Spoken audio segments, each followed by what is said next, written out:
We're just normal men. What do you mean, normal men? We're just innocent men. It's time for Side Scrollers with me, Stutter and Craig. No, you don't get the 96-ounce Coke Zeros Blabs. Yo, my androids, what's up? And straight from the hood, Phoenix. It's really enjoyable as an adult male to shit your pants. And now, broadcasting from our homes around the internet, it's time for Side Scrollers.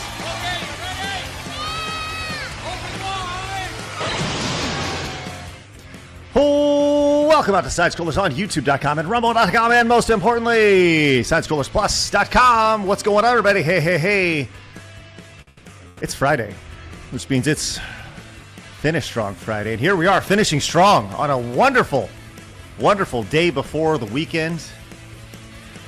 It's going to be a good show today. Very excited. Hello, Blabs. Oh, hi. How's it going? It's going great. I would, you know what? I would love if it's like, it's going so bad. It's a terrible day. I got a case of the Fridays. Yeah, see, now you're figuring out. This is the corporate culture we're talking about. We got to start developing out this corporate culture to where on Monday you go, somebody's got a case of the Mondays. Yeah. Or be like, man, you won't believe what happened on this weekend. You know, whatever, right? Come in and go to the water cooler, right? Maybe we need a virtual water cooler. Should we get a virtual water cooler, Blabs? Like some AI thing where it just shows up. It's like... Yeah. You can make it look like the ones from the water fountains from London. The London one? What's going on in London? Oh, yes, the butt plug ones. That's right, Blabs. That's right. And someone who... Yeah. Blabs, you're not going to transition into that one. No, I'm not going to transition to Meg with the butt plugs. No, I'm not. I'm not. Well, I was like, course correct. Thank you. I did. I started to take the turn, and then I was like, nope, come on back. Come on back. I was taking that off ramp, but no. Instead, I would like to introduce the wonderful, sweet, never done anything to a soul in her life, Meggy Moo 32. Hello, Meg. Hi. There she is. Yes. Hello. Are you having a good day, Meg? Are you having a good day? It's Friday, so that's great.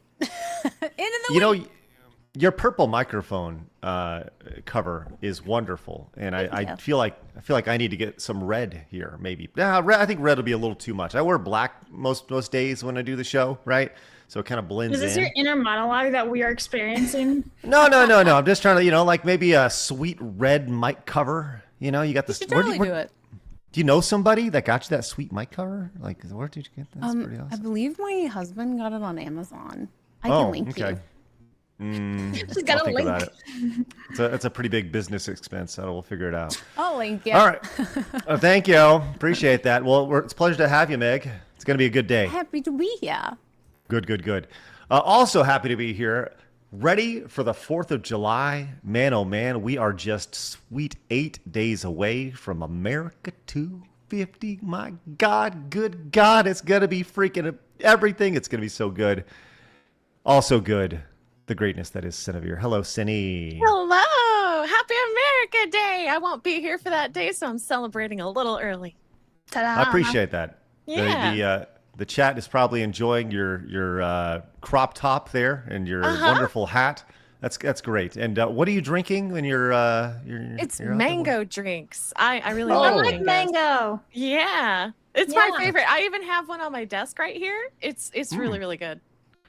That's Isn't it wow. Costco? I think it was Costco used to sell like these giant jugs of just mango juice, and they're really good. What?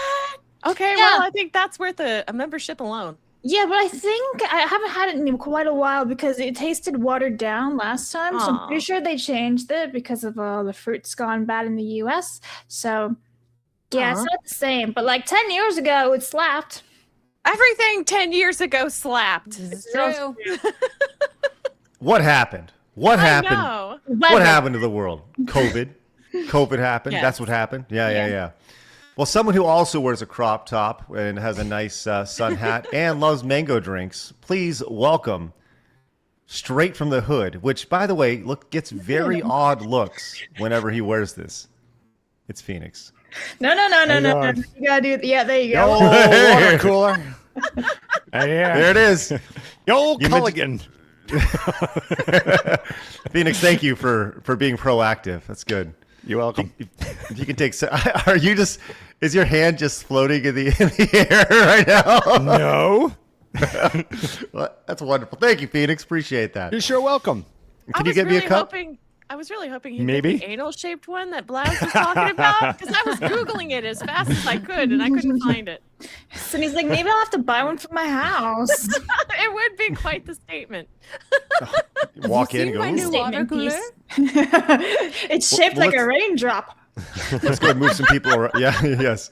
It's shaped like a raindrop. Yes. Well, okay, so big show today. We're going to be talking about all sorts of water coolers and anal things, maybe, perhaps. I don't know. If you're a fan of that, make sure you hit that subscribe button. Join the 150,000 normal men who have found us over on YouTube, the 50,000 who have found us over at Rumble, and, of course, we're live over on Kick and on Twitch. And you can find the show over in your pants every single day, directly to your phone on Spotify. So make sure you guys follow us over on Spotify as well. It's a great stuff. Hey, Phoenix, yesterday I mentioned that I received an email from a gentleman who knows some of the folks who were in Bloodsport.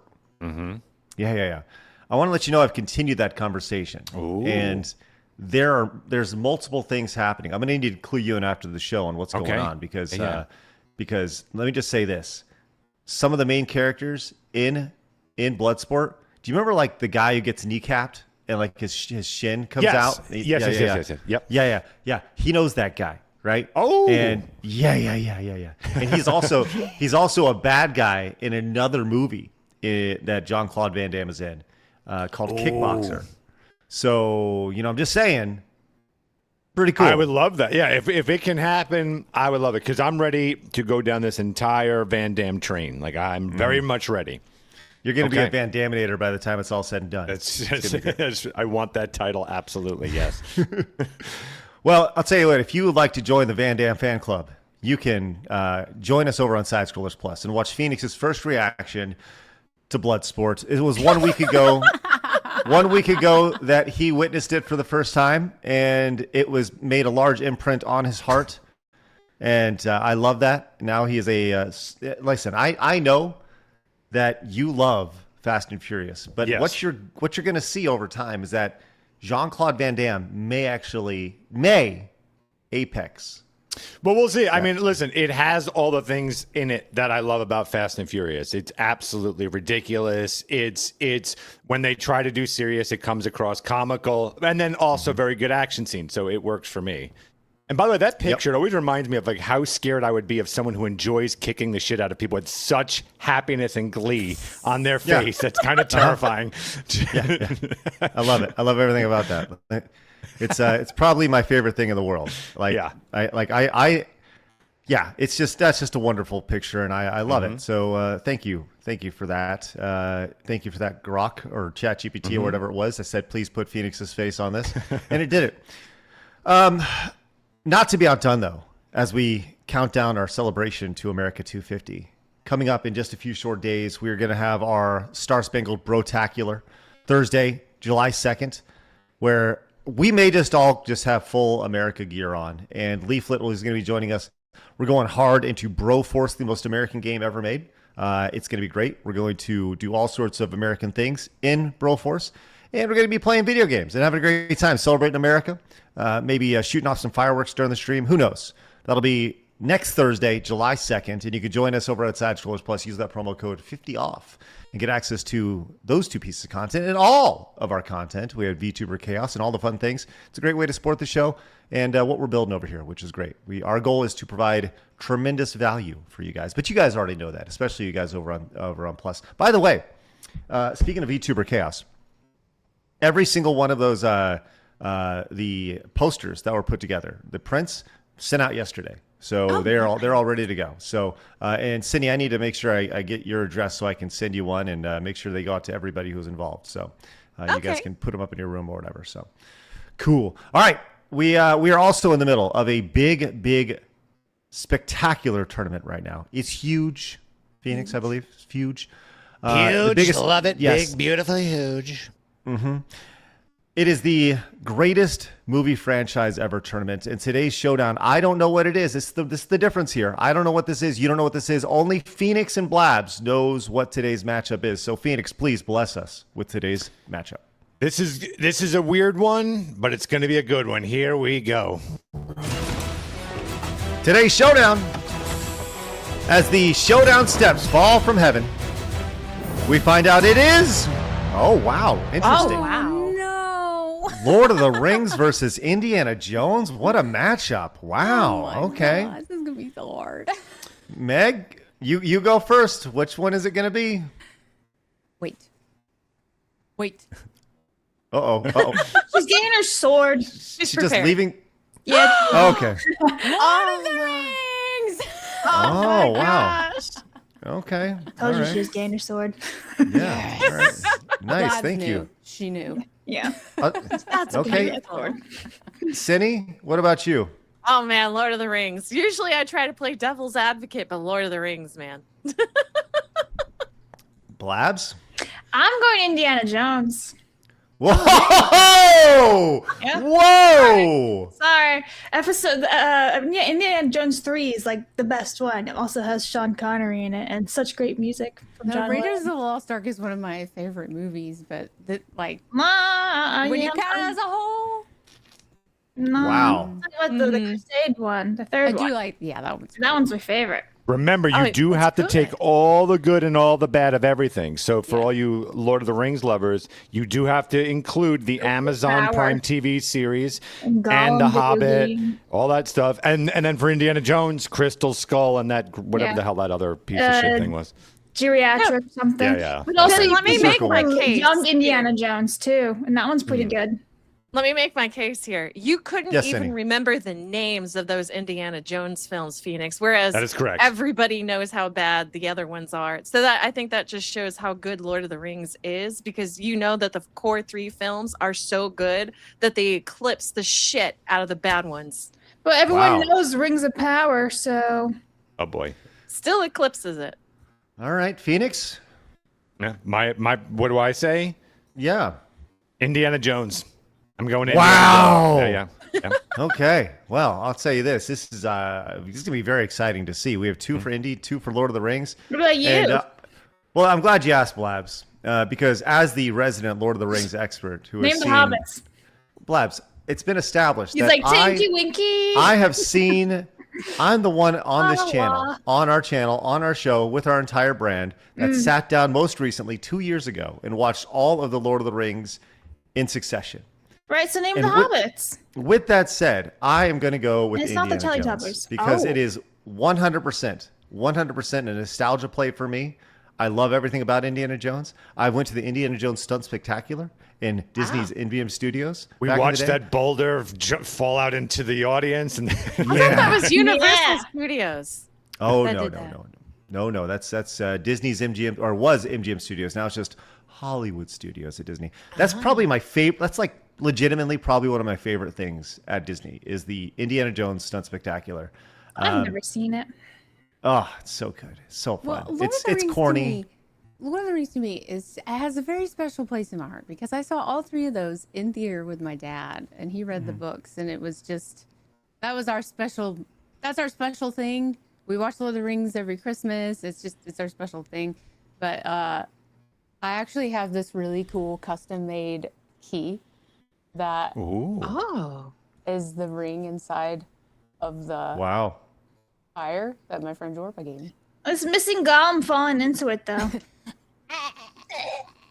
Yeah. Well, I'll tell you this. Can I just say the part where Gollum bites off Frodo's finger is like the most horrifying thing out of all 3 of those movies. Oh my god! When I saw it for the first time, I was like, and to this day, I'm still doing that because he chopped off the finger.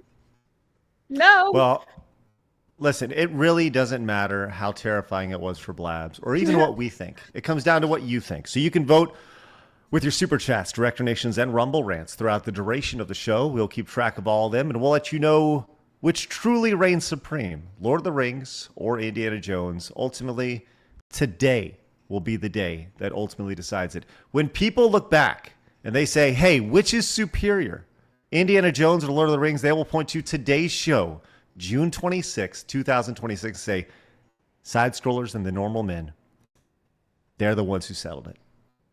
So vote wisely today. Thank you very much. All right. Man, big show. Lots going on today. We have, I just see on a run sheet, it says monkeys are amazed by backflips, and I want to see that. I don't know what it is, but Yeah, I just saw it right before you went live, and I was like, "Ah." which means we're going to see monkeys being amazed by backflips today. If that's not a tease, I don't know what is. We are going to get into the Supergirl stuff and the crash out that one particular YouTuber has had in regards to other YouTubers. It's legendary.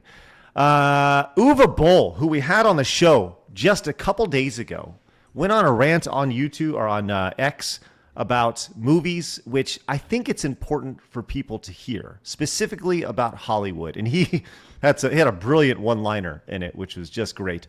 A UK YouTuber has made his way over to America for the World Cup, and he quickly discovered what free speech is, which is just great. Love to see that. And a bunch of other good things. We may get to Plain Talk. And by the way, the video game industry is falling apart every hour of every day. And we're going to get to that as well, except for one major exception.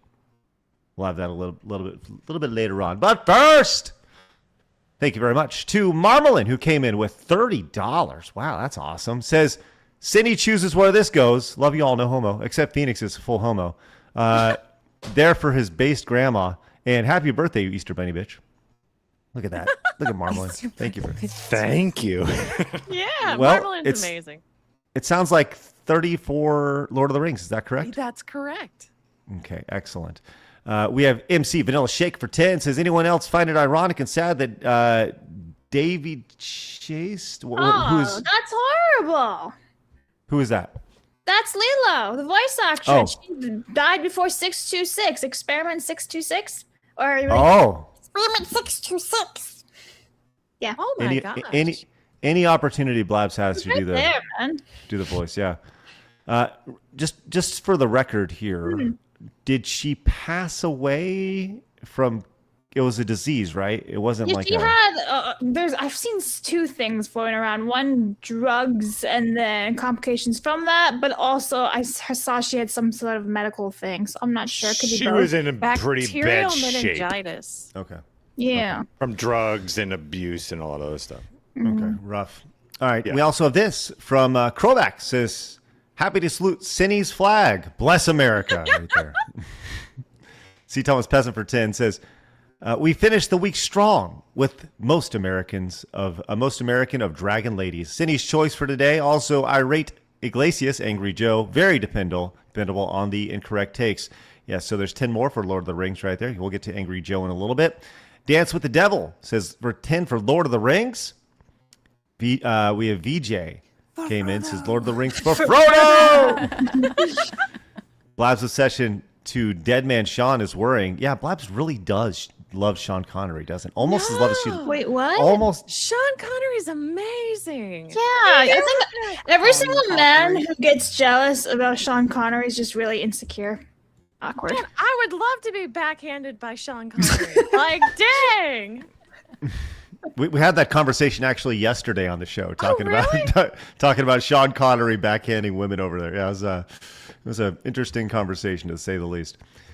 Jared says for the DC fund, also put this towards Lord of the Rings, one of my favorite movie trilogies of all time. 5 for Lord of the Rings. This could be a blowout.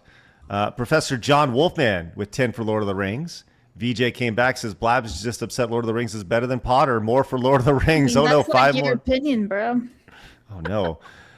Danny Ben says this is the weirdest timeshare presentation I've ever seen. Thank you. I guess you can buy land soon. Blabs is the loser who likes Harry Porker. $2 for Lord of the Rings. Such a loser. You just sent $10 or $2. Blabs, Thank relax. you. Blabs, it's okay. Stop. Blabs, relax. It's okay. Ma.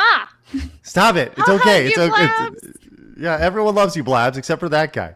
Ultra V says, as much as I appreciate Indiana Jones, Lord of the Rings is the greatest trilogy of all time. Anything outside the trilogy is bad fanfic. Ooh, okay. Then, by the way, that was 5.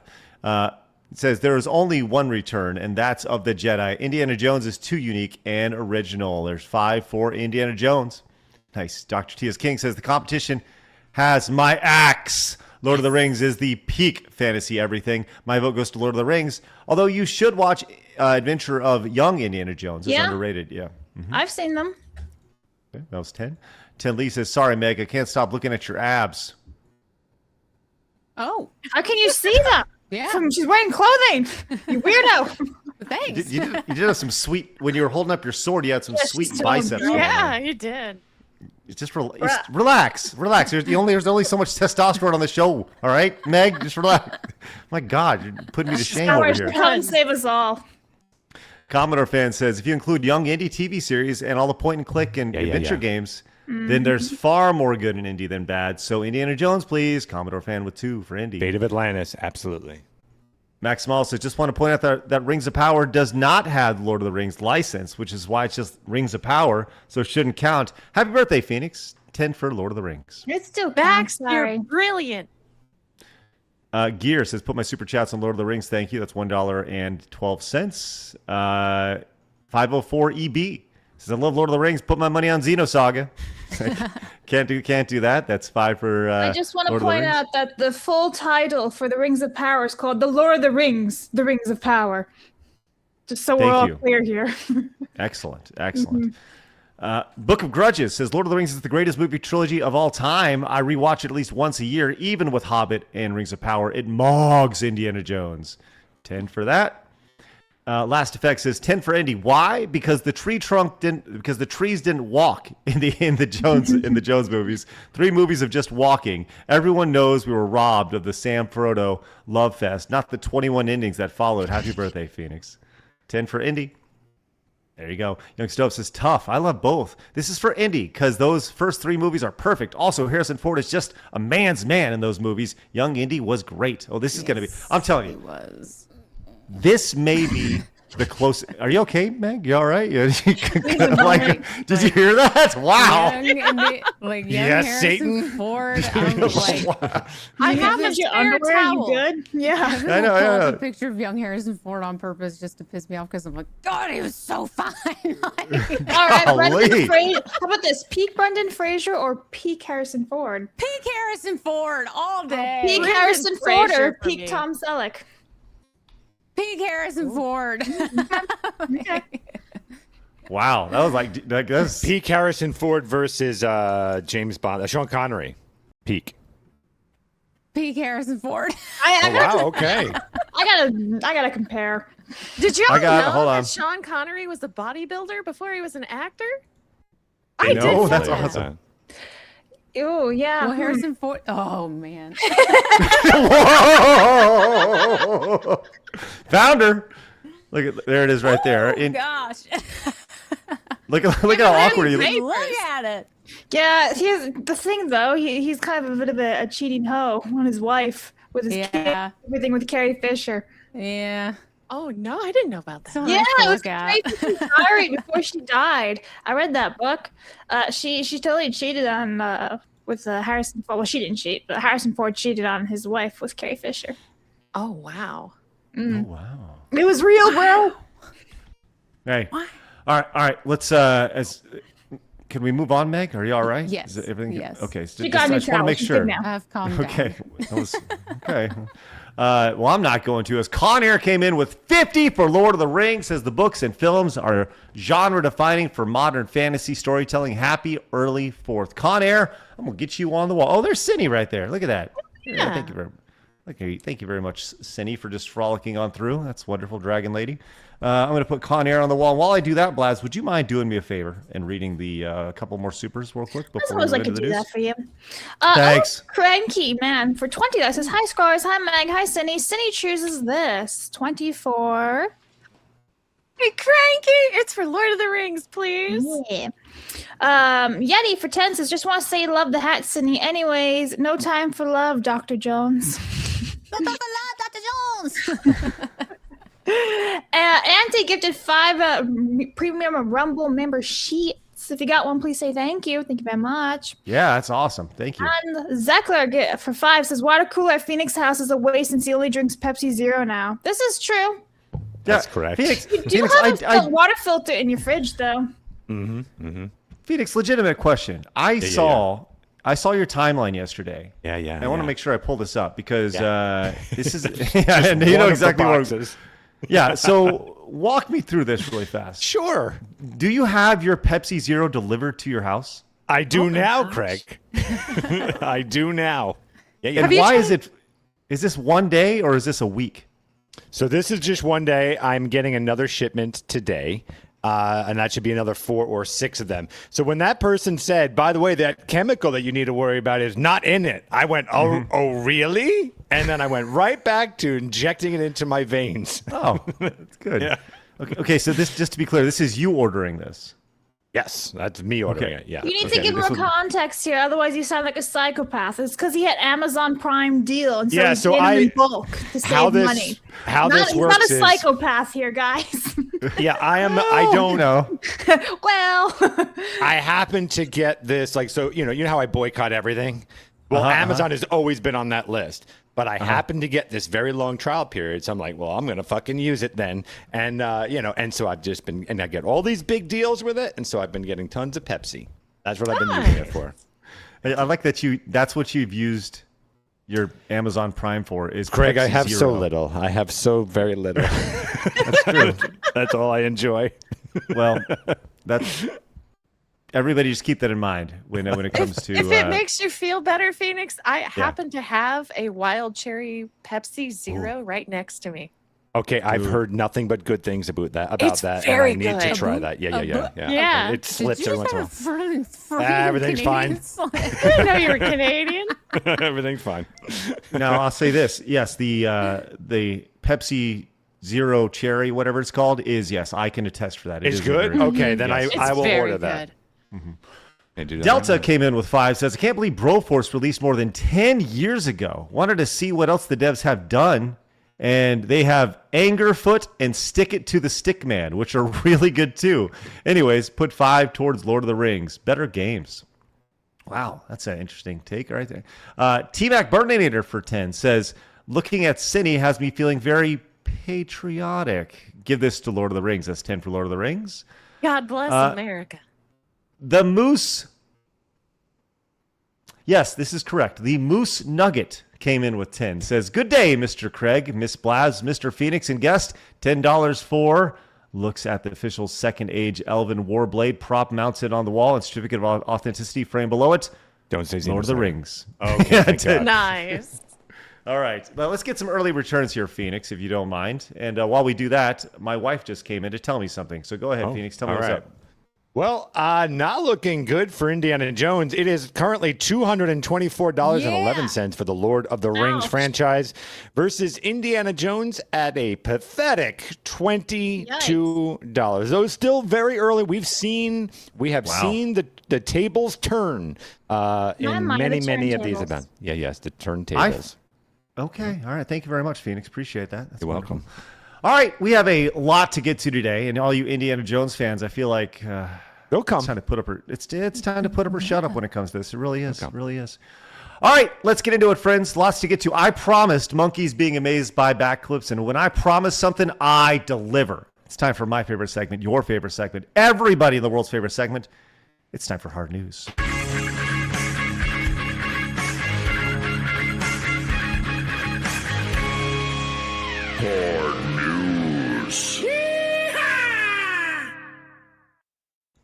We may have something new to put in that intro, and that is monkeys being amazed by backflips. I feel like while we have pickles falling and old man and cowboys and all the great things that go into the hard news intro, I think that this may be a new addition that we need to add. I don't even have that intro. Yeah, yes, Cindy, yes. Well, I was going to say, so back home in Birmingham, we had like a state fair, right? That would come every season or whatever. And there was always an ad on the radio for it that was like, go to the fair, da-da-da-da-da. And also get to see monkeys riding dogs. Oh my gosh. That sounds fantastic. It sure does, Cindy. It really did happen. I witnessed it. So you going, monkeys doing backflips. I was like, monkeys riding dogs. I'm going to be straight up honest with you. Everything about what you just said makes me proud to be an American right now. Yeah, exactly. I was definitely going the patriotic route. Yeah, like I love that. Now let's see some monkeys being amazed by backflips. Here we go. What? Whoa, whoa. I couldn't believe it. Do it again. Listen, I want to see it again. Oh, hold on. I want to make sure we get nice and tight here. Whoa!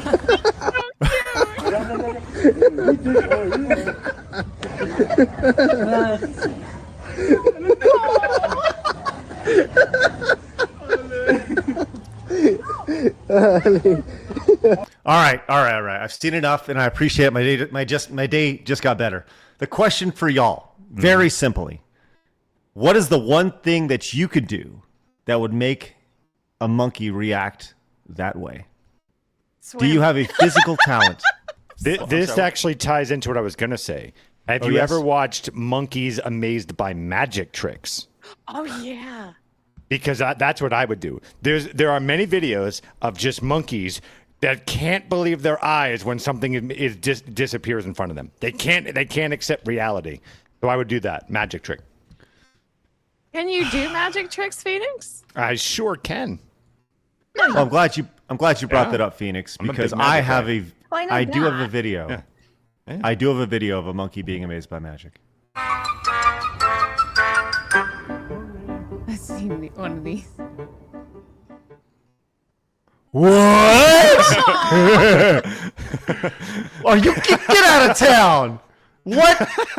That was supposed to be there. What? Wait, you have it again? What? I'm sorry. What? Dude, you gotta be kidding me! Shut up! See? They love it. He's gonna remember that for the rest of his life. What? See? I can't even look at this. This is ridiculous. Unbelievable. Wow. Thank you for sharing this. Hey, Blabs, is there anything that you could do? Shut your mouth. Sorry, just amazed by this. Yes, he can't even. You got to get out of here. This wizard over here. Blabs, do you have any sort of funny? Oh, whoa, hello. Sorry. Any sort of? Yes, that is it. That and the gong. Do you have any sort of magic trick or any sort of? I sadly do, but you know what would be interesting? Their reaction to a barbecue lighter. So you don't keep it close to them where they can obviously get injured or swipe at it, right? But you would just randomly hold a stick and then turn the barbecue lighter on and flame would come out. And you kind of wonder, like, what would their reaction be? It's like, oh, fire! That's like a actually wand, good. you know? Threatening them with death is Blabs' That's not what I said. I literally just emphasized having it away from them so they can't even swipe at it, or behind like a glass or something so they really can't touch it. What about you, Meg? I don't know. Maybe the worm. I could do the worm. Ooh, man, work. that would work. I want to see that happen, Meg, just so that they can sit there and try and imitate it. They'd be like, yeah. You want, like burnt peanut. you want to talk about like a viral video, and just the entire idea is just trying to impress monkeys. Mm-hmm. That's all. It's like Yeah. Dude, there you go. That is exactly what it is. You do a monkey talent show. That's it. They're behind the glass. They're looking at you. You're trying to do whatever you can. I love that premise. Oh, that's just absolutely wonderful.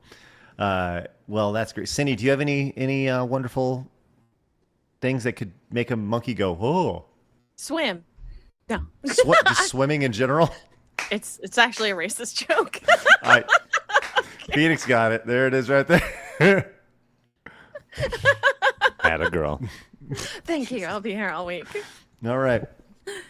Well, we'll slowly pivot from that as best we possibly can and let you know that Seb came in with 5, says, as much as I like Indiana Jones, I simply cannot keep up with Lord of the Rings. Thank you. It's $8 for Lord of the Rings. Very specific 8 right there.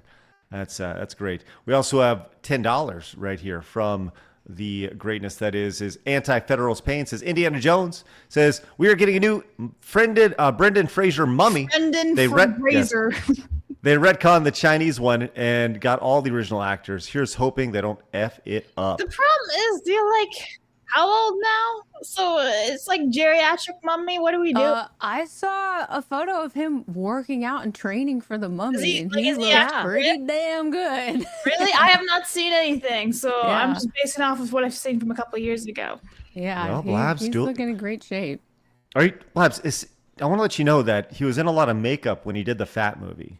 I Like, know he wasn't that's actually not that what I'm fat. talking about. Thank you, Okay. though. Okay. Well, just want to make sure. You know, I'm positive that Brendan Fraser can get in great shape. He did it Oh, once when he was absolutely 25. no doubt. But like, also, isn't he's 57 years old?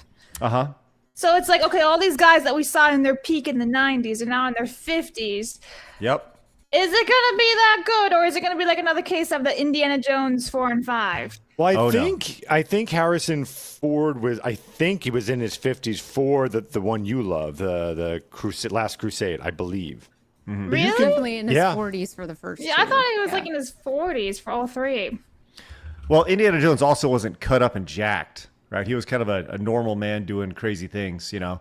But there's this wonderful thing called testosterone that Hollywood actors shoot into their veins, and all of a sudden they get 20 years. He was 47 years old in 1989 for the third Indiana Jones movie. Well, thanks for just cutting me off there, Blas. Appreciate it. You're welcome. Sorry, I was researching.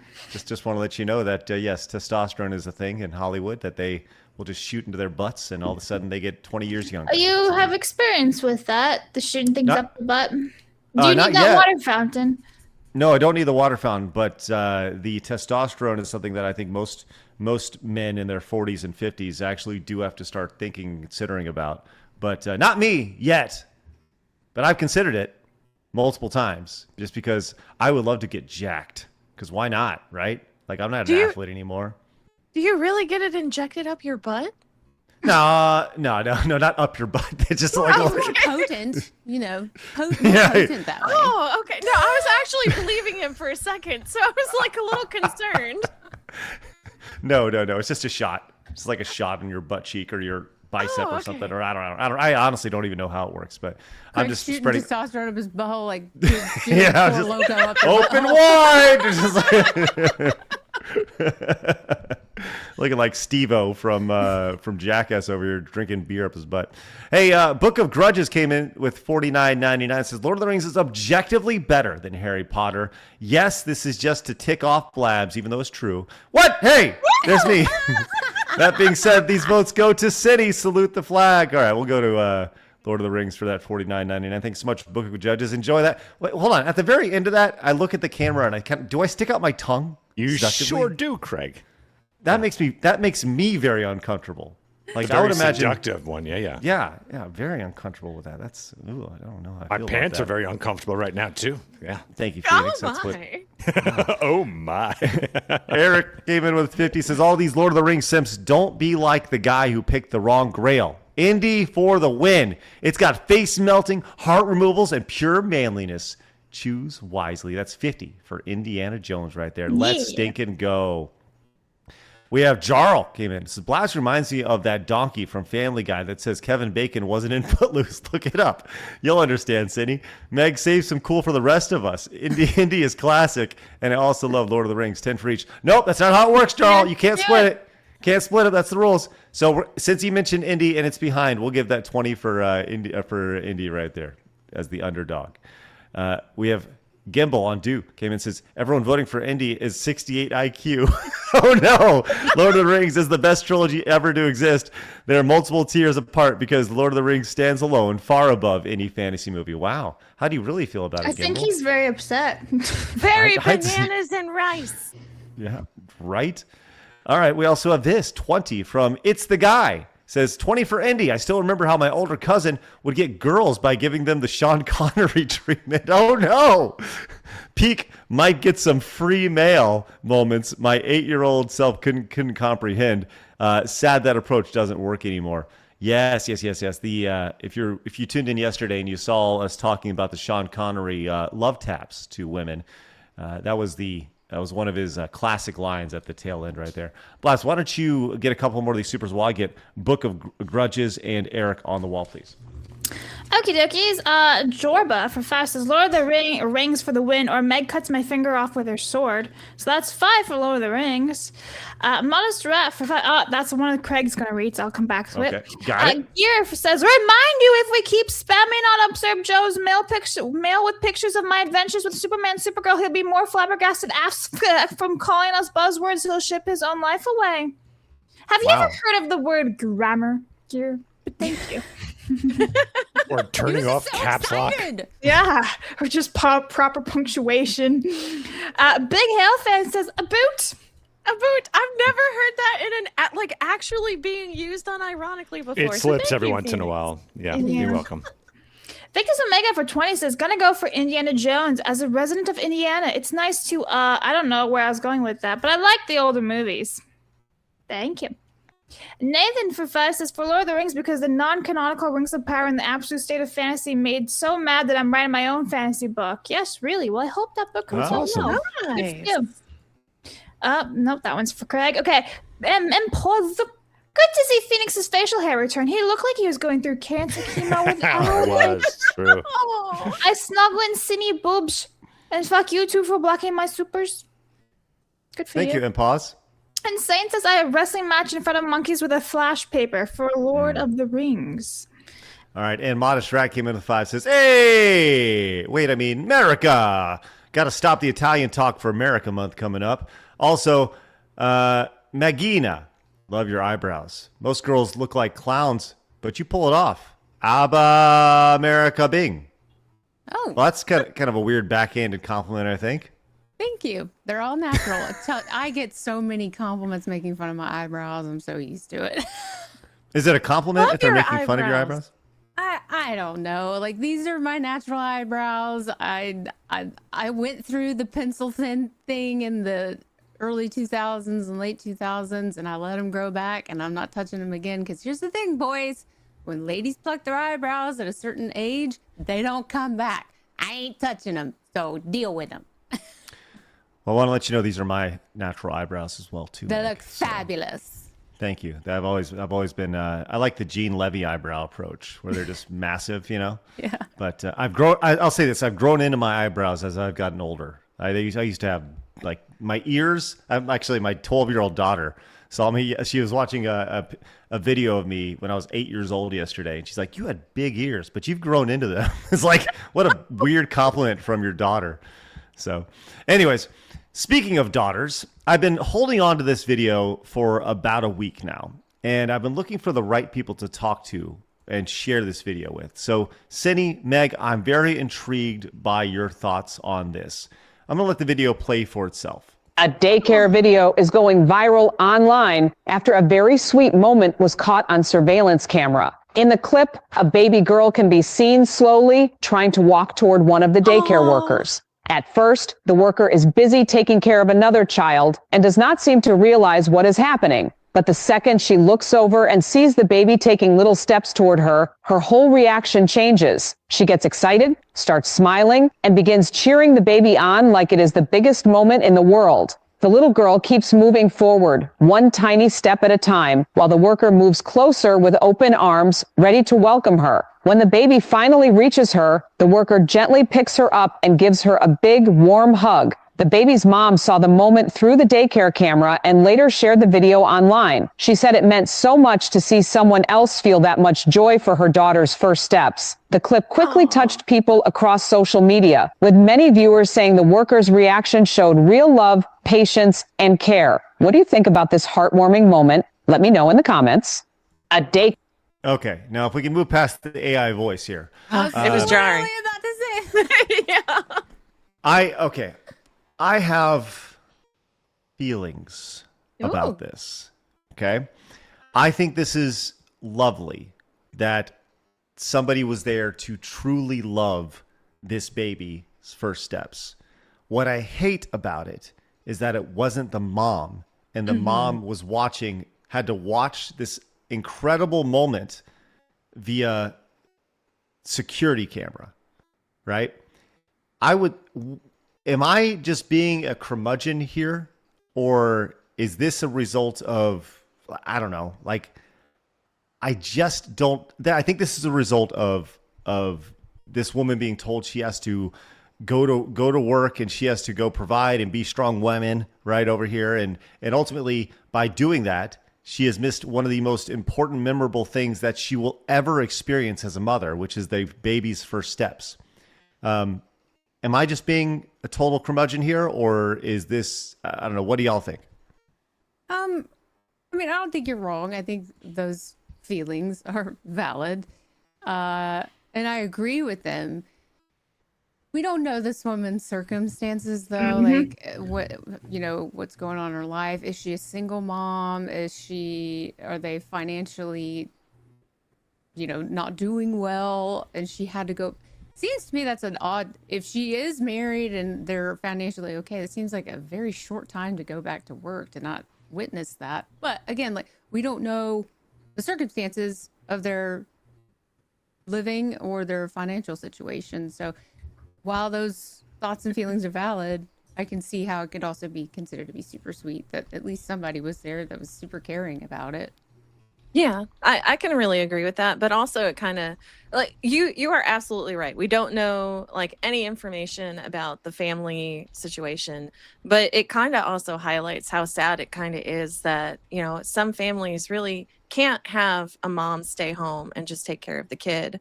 And get to see these moments and, just it makes me really sad for her to have to watch that on camera, but also it kind of shows like a sense of desensitization towards like your own family, that you have to just accept that you're going to have to see these moments on camera from someone else. And it's kind of heartbreaking in that sense. Yeah. Phoenix, I would love to hear your thoughts on this. Yeah, I'm basically kind of, I'm sorry, Craig? Yeah, go ahead. I think I'm kind of with Cindy here. At face value, this is great. It beats the hell out of, someone who doesn't care, is there for the paycheck. Kid is walking and they just make sure they don't fall down and give no reward, give nothing positive to that baby. Because I think these things all add up. As a baby, your brain is a sponge and it's taking in everything. And so the fact there was this accomplishment met with a very, very positive reward, that's great. So there's that. Beautiful, great story. Then it inspires a conversation of how sad it is that you do have to watch this from security footage. I've always felt that one parent, I'll say parent, male, female, don't care, at the very least should be with that kid growing up. I think you're doing a huge disservice to that kid when they're raised by a school system, you name it, you barely see that child. And that is going to wear on them to the point of like where we have everyone's a commie now. So, I think it's a wonderful moment, but it does make me sad that you're watching it from security footage. So doing the math on this, on average, the average cost of a 12-month-old, and I'm just going to put that because you take your first steps between like 9 and 12 months on average, right?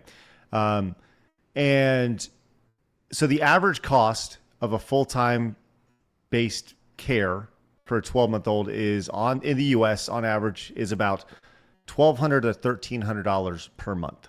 Yikes. Right? Yes. So you're spending, $280 to $300 per week for someone to watch your child. The average income for a median household is $83,000, right? So, and on average, families spend between 15 and 20% of their household income just on childcare, right?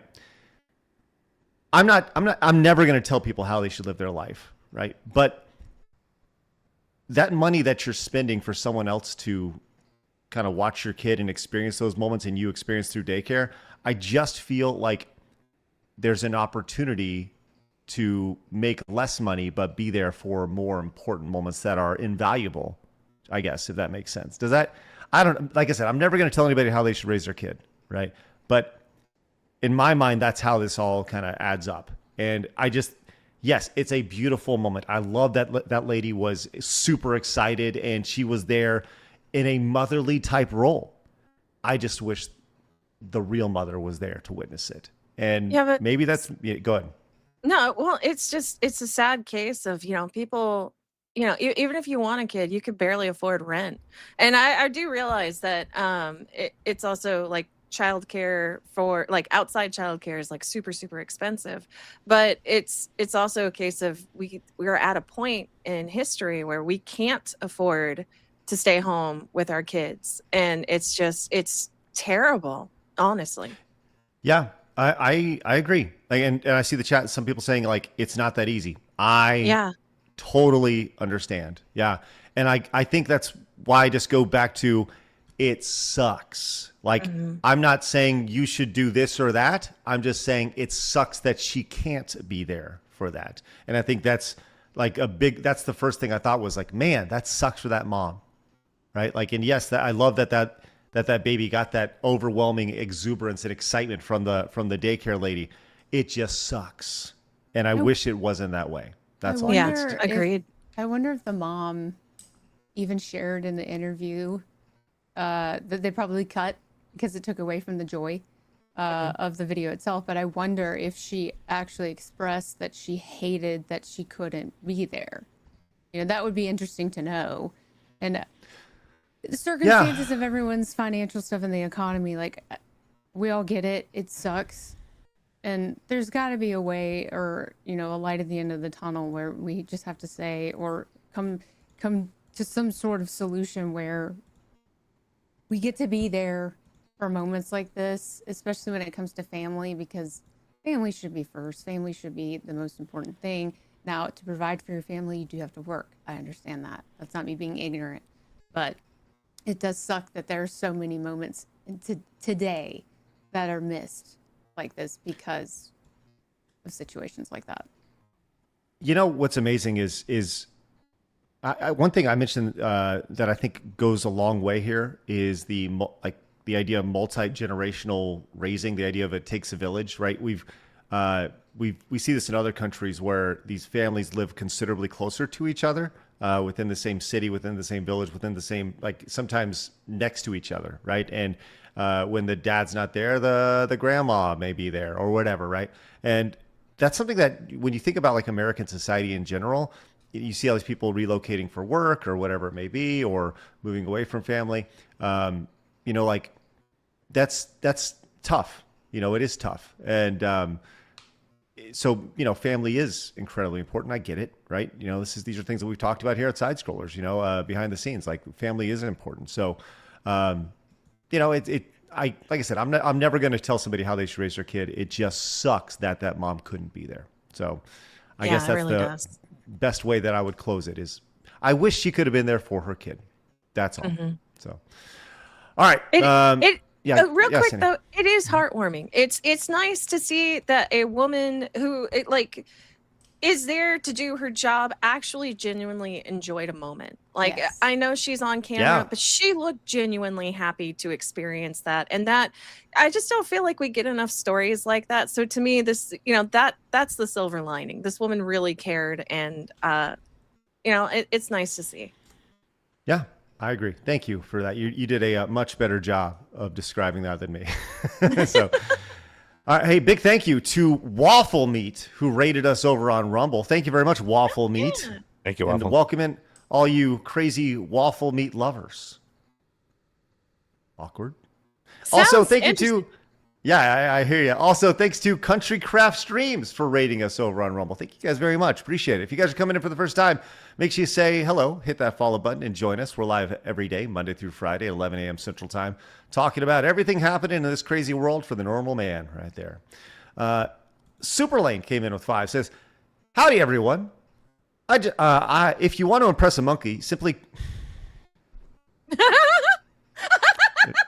$5 for Lord of the Rings.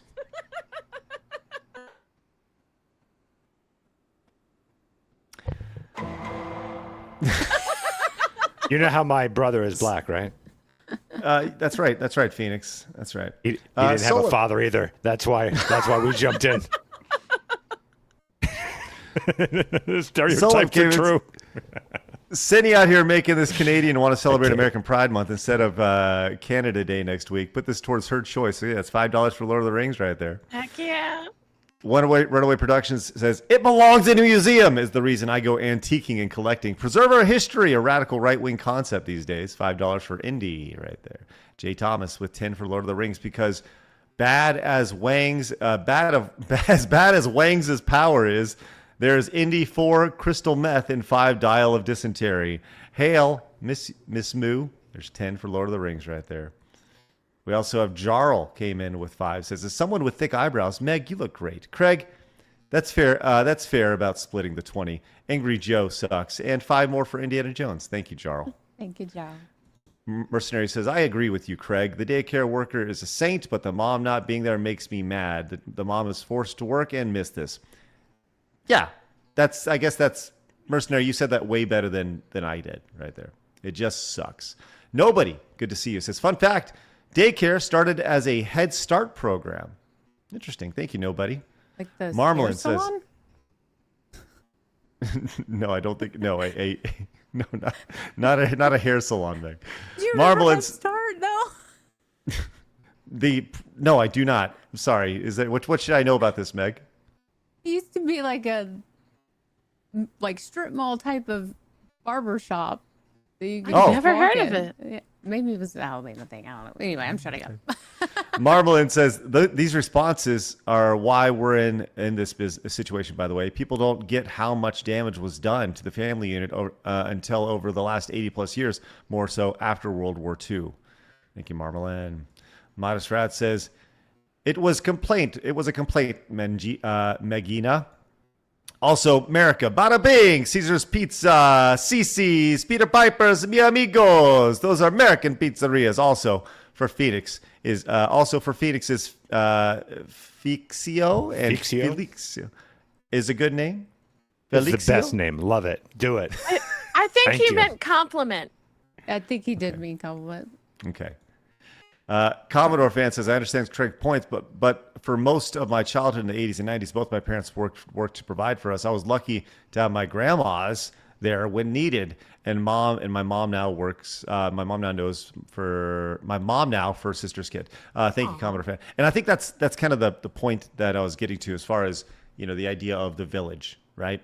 And that's awesome that your grandma was there. I think it's incredibly important.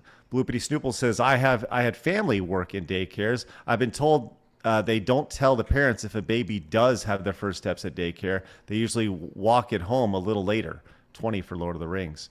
Interesting.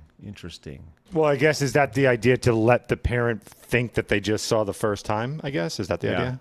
Okay. I think that's kind of what they're going for, yeah. Also, AJ came in with 22. Wonderful. European money. He says, I listened to your podcast during work. Thanks for that, by the way.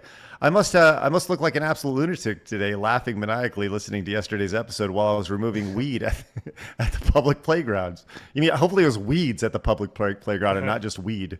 Just picking up all sorts of weed right there. That's awesome. Thank you, AJ, for that wonderful support. And thanks for tuning in with us on a day-to-day basis. Also, give it up for Long Live Liberty, who became Just a Man over on YouTube. That's awesome. All right. Let's go ahead and move on to our next story, which is just Silly Billy. All right, actually, it's Silly Joey, if I can do that. Let's talk about Supergirl. Now, this was a movie that's been hyped as a summer blockbuster. Hey, man, this is coming off after Superman, and we got the new Supergirl. There's a little bit of controversy around here. Remember that she said, hey, Supergirl, maybe a little gay. The actress who plays Supergirl over there. And there's a little bit of hype behind this until people actually saw the film. And even Grace Randolph, who likes everything and is the epitome of the YouTube show, does not like Supergirl.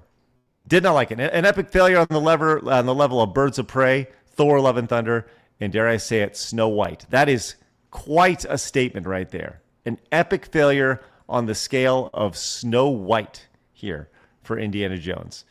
This also from Variety. Variety didn't like it. Is a super horrendous comic book movie with the worst script I can remember. Reads that is quite a statement right there. James Gunn said he wasn't going into production on any movie until the script was rock solid For that was the overriding problem with superhero overkill era. The films had lousy scripts, which served as grids for layered visual effects. Gunn was right to wait to want to take the comic book genre back to the basics of well-structured screenwriting. So what he's done in the second DC outing, he's given us a comic book movie with the worst script I can remember. Well, I mean, the lesbian Supergirl made him rock solid, so he did what he said. Could they have not? I mean, could they have picked a more fugglier girl? Oh shit. To play Supergirl. I mean, you're talking about Kryptonians here who are like supposed to be godlike. They're aliens, but they're supposed to be like beautiful and just like godlike creatures. And you picked a girl that looks like she has fetal alcohol syndrome. Like, See, people say she looks like she's got Down syndrome. Yes. She looks like Mask, the one with Cher, and some of you may understand that reference, but if you know what I'm talking about, you know I'm right. Yeah. That jaw. She's got that jaw that looks almost like monkey-like. And what's crazy is they already had a Supergirl from like the television series, and she's beautiful. Yeah, the character Kara is supposed to be like beautiful, and they picked the ugliest girl. Not to mention, is she ugly physically? She's ugly personality, saying all these things about American dads. Hey, sweetheart, did you know that a lot of the American dads probably would have taken their daughters to come see your movie, but now that you said all that shit, they ain't gonna spend the money to come see it. Great job, you just Rachel Ziegler'd yourself. Well, that's the thing. Yeah, go ahead. I'm sorry. They could have made way more money if they just made a Lobo movie. You know, that's the thing that I've heard about the movie is that Lobo is the high spot in the entire movie itself. Which, look, people have not been kind to this movie at all, right? And that does not stop people from defending it. The White Knights have come out, and we've seen this wonderful tweet from Joe Russo, of all people. Joe Russo says, "On behalf of all men, I'd like to apologize to Millie Alcock for my gender being the absolute worst to her. Sounds like you're super in this movie, girl. Can't wait." She's not gonna fuck you, man. Can I give some like a word of advice to all women? Whenever a guy talks like that, stay as far away from them as humanly possible, because you can almost guarantee they're into some weird shit. And they're probably extraordinarily aggressive. Like that's a big red flag anytime you see that. Yeah, that's like putting a sign on your van that says free candy. Yep, bingo. Yep. I don't understand. Like, you're apologizing for your gender? Can I just read that again really quick? I just said stuff about her. I'm a woman. Like, allow me. I just want to read this again really quick.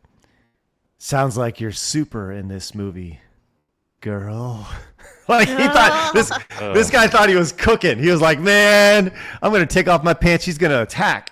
She's gonna love what I'm throwing down right here, man. That's crazy, unbelievable." Well, I mean, he is a pussy, so it makes kind of sense. She's a lesbian. Good call. Thank you, Senny.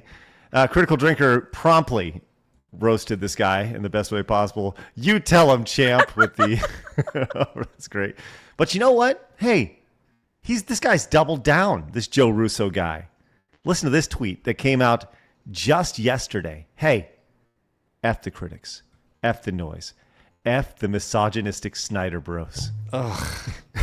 If it was James Gunn and the script crossed my desk, I'd make it too. This movie is super. Grrr. All right, is he trolling? hey, I don't know. Is he fucking trolling? How about just tell us you're gay without telling us you're gay? It's fine. You can be gay. Go love your Supergirl because you want to be Supergirl. Just be gay. You know, our body June. tells us, don't hurt ourselves. Like when things are super hot, we let go, right? So we can't ignore the bodily noises. Like if your body says, "Hey, ouch," you listen. Well, you shouldn't ignore the noise of other people. If they say, "Hey, this fucking sucks," that's them saying it fucking sucks. I think it's rage bait. I think it's rage bait. There's no way. Do you think this guy's really like committed to this, or is he? I think he's like trying to rage bait people to be like, dude, you're an idiot, so he gets attention and gets the clicks and the views and the engagement. I think there's a 50-50 chance, right? Okay. That this guy could be a troll I agree. or a complete creep. Like, Well, okay, this has 132,000 views over on X, which is worth about 7 cents. Let's just be real, right? So if he's doing this for money, he's doing it for the wrong reasons over here, right? So wait, is that his picture? Why didn't he remove the cup? that's a really good question. I mean, He's you like, can clean that up on the iPhone. well, he did ask the homeless guy who was sleeping on the bench to move, so that was really nice of him, which is good. I imagine he sits on that bar. That's where when he sees an empty bench, he goes right for that. And he goes, this bar is super, girl. That's as he's sliding across that bar. He's going, girl. Well, I'll tell you what. This has led to a lot of people talking about this movie. And Disparu, friend of the show, been on the show multiple times, actually put together a really great thread of a lot of the reviews. And he's right. Listen, misogyny has gone way too far over here. Way too far. As you can see, Amelia Alcock takes charge in a dystopian superhero movie so flat, it's super horrendous over here. Owen, man, tweeting with that headline, ugh, ridiculous. Millie Alcock's surly Supergirl is such a drag. Once again, from Robbie over here, man, ugh. Supergirl review, 2 out of 5. Millie Alcock is the only good thing about this ugly, dispiriting superhero movie. That's from a girl, Clarice, right here. But the misogyny truly win. And yes, go ahead. I thought they weren't allowed to assume gender. It's a great point. I appreciate that. Someone who also has had a hard-on for this movie, literally from the start, is someone who has had multiple crash outs over the year, the TDS-bitten Angry Joe. Now, I've talked about Joe many, many times. I've known Joe for a long time. Now, I haven't spoke to Joe in a good decade or so, and honestly, I just don't even know really like what Joe's deal is outside of that he's just kind of broken right now. But he has really gone after it, and he's been having this back and forth with obviously Critical Drinker, Gary from Nerdrotic, Geeks and Gamers, Disparu, calling them misogynistic and evil and bad people, and they're all going after this because of the movie and women, and because she said it was the Supergirl was gay and all this stuff, which that does not go past and let's just not look past this part here. This was him talking about the movie. This is from Mr. Grizzy over here. I am looking forward to it, and I hope it does well. Please go out and support it. Please go out and support it. Go out and support your boy, okay? You go out and watch the movie, you're supporting what your boy likes. Is he benefiting from it somehow? That's the thing that I don't understand this. Could you imagine? Like if you tied yourself to a corporation without even getting paid. Yes. You absolute fucking pathetic, miserable fucktard. What a corporate fucking worthless shill. A disgust. Fucking disgusting. Good Lord, man. What happened to this guy? He used to be entertaining, funny. He was a guy who was a little bit against the grain at points. I really liked the guy. And now he's begging you to support a company that he has no financial ties to. Correct. For some crazy ideology he's stuck in his head. Yeah. I don't know. To me, if you have to depend on like a streamer to say, please, please, please go see this movie, I'm definitely not going to see it, because that tells me that the movie has no merit on its own. Well, the idea that you need to go see this movie to support me, right? Yeah. Could you imagine me like, listen, I really need you guys to go buy Call of Duty. I don't have any stake in the company. I don't own any stock in any of this. I don't know anybody who works on it, but I need you to buy Call of Duty to support me.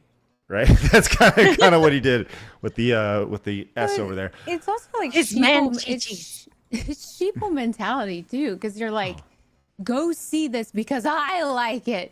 You have to go see this because I'm so excited about it.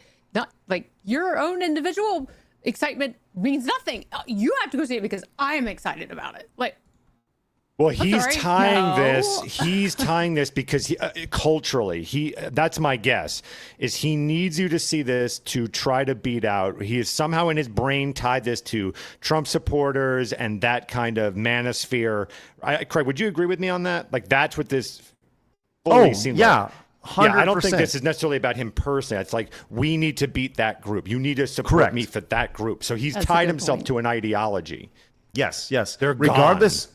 Yes, because person I don't like's opinion doesn't like the movie, I then have to love that movie.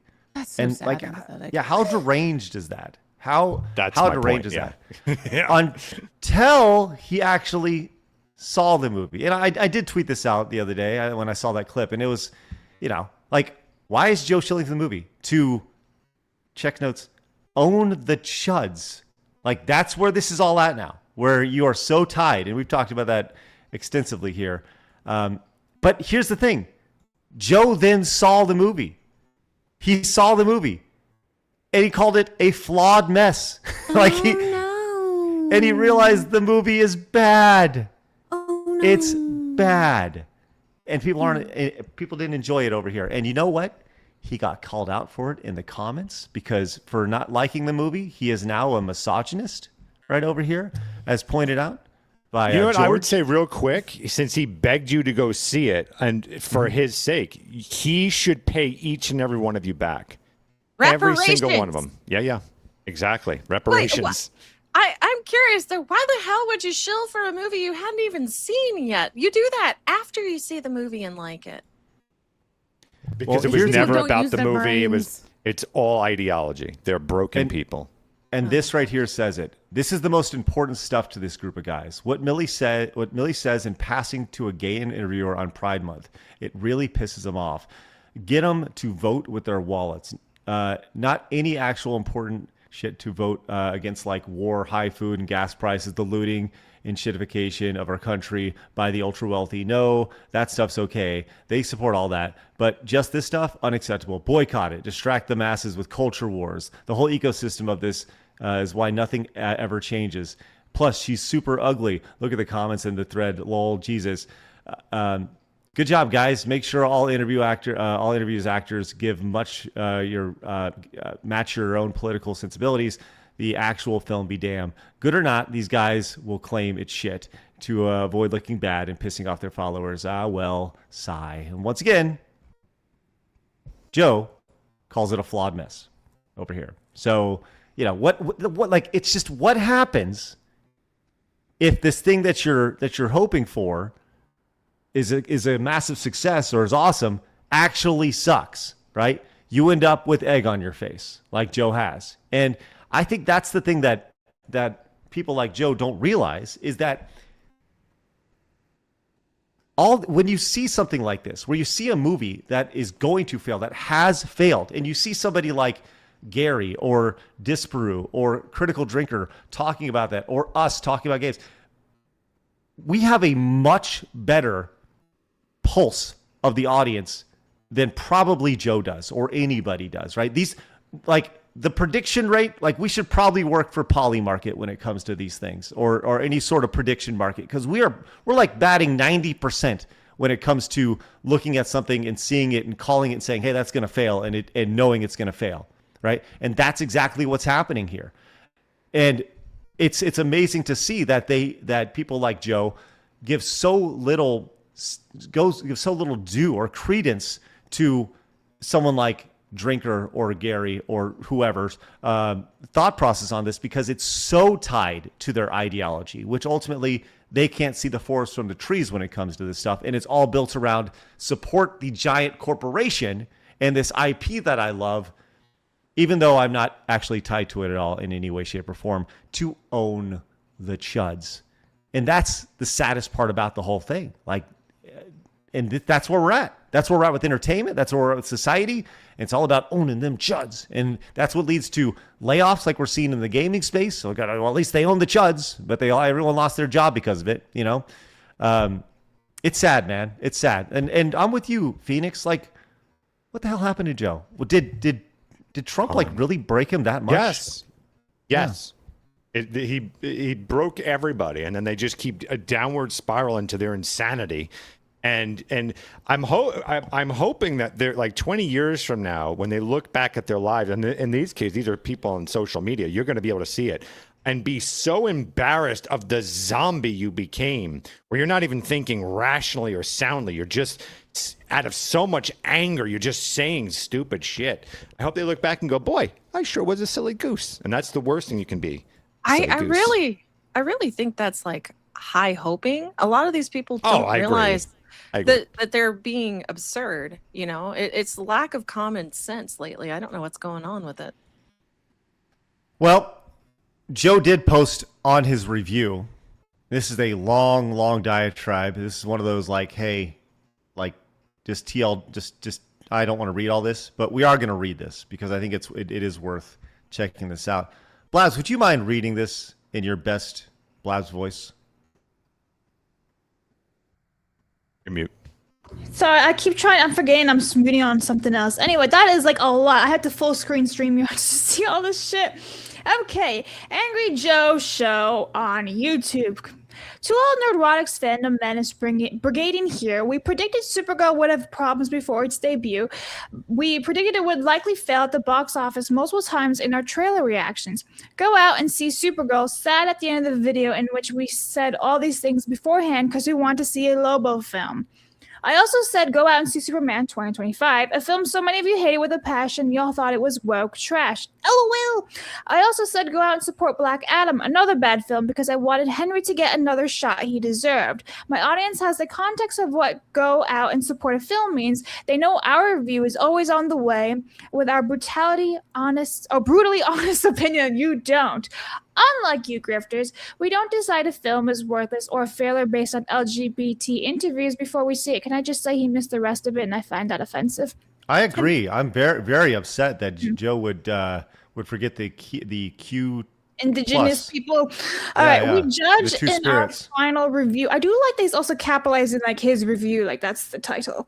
We don't care if an actress says she could go both ways, which is why I tweeted at your masters that shit doesn't matter. And they got butthurt to send you here about it. It's not even in the film. I was right.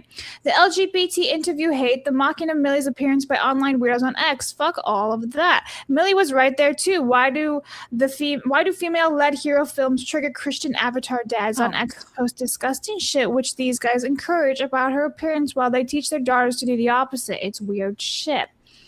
Yes, the film wasn't as good as we wanted. That's right. It doesn't justify any of the piece of shit behavior from those who have your attention. Why there's so many caveman thumbnails from Nerdrotic and his ilk on Millie when she's the least of the film's problems? We know why, and I'm so fucking glad we didn't turn out like that, and that we don't care to appeal to the lowest common denominator with that shit. We were raised different.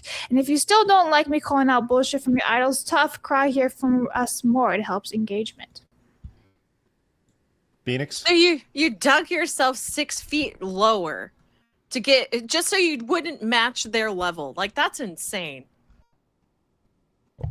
I'm tired, Craig. My whole take on this is just who gives a shit. Like so I'm not going to give the take that anyone wants to hear. Right? There are some things that he's saying that I actually agree with, I hate that some people judge something before they've even seen it. I think you can put out warning signs. I think you can say, boy, there's some red flags here. Yada, yada, yada, but certainly don't make the final call before you've actually seen the thing. Or you just say, listen, these red flags, I don't want to see it. I choose not to see it. And then you see what happens. Fine. That all said, I cannot stand taking a corporation and moving this into your religious ideology as like you've got to white knight for it and that this is somehow part of your team and where we're going with it. And like, that's the stuff that's so pathetic and alarming to me that we are now like siding with the corporations. Back in the day, it was always down with the corporations. At least that was my group. It's just like, fuck the corporation. They don't have your interest at heart. If they could sell you out for a penny, they 100% would. So to have like some own here that you're trying to make the corporations more money because that ties to your ideology is pathetic and extremely concerning. extremely concerning. And that, by the way, is one of the things that can help lead to things like Marxism, communism, things like that. It's terrifying. Well, he doubled down on the American dad thing, or Christian dads. And so, again, this is me coming back to the fact that let's be frank, the girl is unattractive, okay? It's unfortunate for her. Whatever. I'm sorry, but you're so misogynistic by saying I know. that. It's ridiculous. I know. I'm sorry. Not sorry. But anyway, it's unfortunate for her, you know, whatever. You can't change it. But it's also unfortunate for us that, you know, many people probably were anticipating and very excited about a Supergirl movie. I could imagine probably being a little girl and wanting to go see a Supergirl movie and wanting my dad to take me to see it and be excited and look up at the screen and be like, oh my gosh, she's so pretty. You don't have that with this movie. And plus she's got a loud mouth saying really obnoxious things about dads. I really want to drive that home because this movie comes out, you know, shortly after Father's Day. Now you're berating Christians. You're belittling Christians who love to spend quality time with their kids, especially. Yeah, I'm a daddy's girl. So that just really bothers me that she's attacking the dads that would probably have loved to take their little kid to go see this movie. Just shut up about the dad thing. And then this guy doubles down on it, attacking Christian dads. And it was like, you just sound like a moron, my guy. The thing that I just don't quite understand about this is that what he's doing is he's saying, hey, all these people have made decisions about this movie before it comes out. And he's saying that, hey, we have not made a decision about this movie before it comes out, despite him making a decision to tell his audience to go watch this movie before it comes out. So he has absolutely made a decision about this movie. So he, in this situation, is the pot calling the kettle black. It's the same form of, he is the thing that he is accusing the others of being in this situation. So I know that we're not supposed to judge before we actually see it, but the thing is, though, is that it's pattern recognition. Like, once again, we're back to pattern recognition. And also, we have to rely on pattern recognition because we keep getting gaslit by these stupid corpos and people like Angry Joe, that we have to rely on that. Because if we don't, we're gonna spend our precious few bucks that we have, that we're squirreling away for small events like this to spend with our families, and wasting it for terrible messaging against families, you know, being told that, that lesbians are way more important than a man. And it's tiresome. I don't want to give them my money. And so it's just, I understand the quote unquote chuds and why they rate it like poorly. I haven't seen this movie. I will not give them a dime. So it's like, I don't know. I'm so tired of this stupid corpo, can do no wrong bullshit. LGBT stuff is important. No, it's not. They're just people. Who the fuck cares?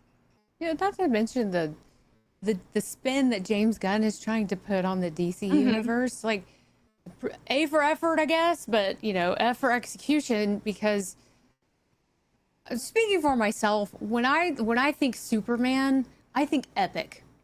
I think he's the strongest superhero on the planet. And I my mind just automatically goes to epic. It doesn't go to comedy and silly and cartoonish visuals. It goes to, like, I want to see the Man of Steel. I don't want to see this comedic spin on all these superhero movies. Sure, inject some comedy in there to get a laugh. But it's all odd to me, this direction that they're going. Is because, the Zack Snyder films were great. And then they started adding all these other additions to the DC universe, and it just kind of went downhill real quick. And so he's like, I'm going to come save the day. You have yet to do that, my friend. Yeah, in fact, he relies on others for it. Like, they demasculate the men so fucking heavily, it's insane. Well, you know who is going to save the day? Angry Joe. Thank God for him. That's right. Corpo powers unite. All right. That's right. All right, let's go ahead and move on from that insanity, and I want to talk about this Citizen Vigilante movie here, specifically the messaging behind it, and the director Uwe Boll, who we've had on the show, dropped a bomb on X just a little bit ago, which I'm very intrigued to tell you guys about. But first, I do want to tell you that I and the friends over at Rumble Wallet, they want to do something great. They want to give you $10. That's right. Rumble Wallet wants to give you $10. It's very simple. You go to wallet.rumble.com, or do you see that QR code on your screen right now, wherever you're tuning in? You can scan it. It's going to take you directly there. When you download the Rumble Wallet app, this right here, you go and check it out. You go and you download it. You can download it on the App Store. You can download it on Google Play. Once you download it, use the promo code Scrollers10. That is Scrollers10, and you can get 10 free UST. That is a digital currency for you to use. You can claim it. It's called US stablecoin, and you can then use it to support whatever creator you want. Hey, I don't even care if you use it on us. Would it be great if you did? That's awesome. But you know who else I'd like for you to use it on? That's right, Meg. I want you to go to Meg's stream, and I want you to give her $10 that you earned by downloading the Rumble Wallet app. It's very simple. And the best thing about it, it's your money. Like, Rumble can't come in and say, oh, I gave you $10, I'm going to take it back. No. Not like if you were to put their money in the bank where they could say, hey, we don't like what you're saying, right? We're going to not allow you to access your money. We've seen that before in the last, that's crazy. With Rumble Wallet, it is your money to have. It's your money to do whatever you want with. In the long-term vision of this thing, they're going to give you the opportunity to download all sorts of wonderful things and use it as a PayPal alternative. It's going to be great. So once again, I encourage you to download Rumble Wallet, scan the QR code on your screen, use the promo code Scrollers10, get your free $10 in US stablecoin, and I want you to give it to this girl right here. Give it to Meg. That's right. Give it to Meg. Give Meg your $10 over at Rumble Wallet, or you can support us. That's fine, whatever. You know what? You can also support this guy over here, right here. Look at him just texting along. He doesn't even know. He's texting his mom saying, hey, Mom, they're going to give me $10 in US stablecoin. Yeah. No, I'm having a little bit of a fire. We're almost out of it. Yeah. Okay, sounds good. Well, anyways, don't you have a fire. You download Rumble Wallet. Thank you very much for Rumble Wallet for supporting us.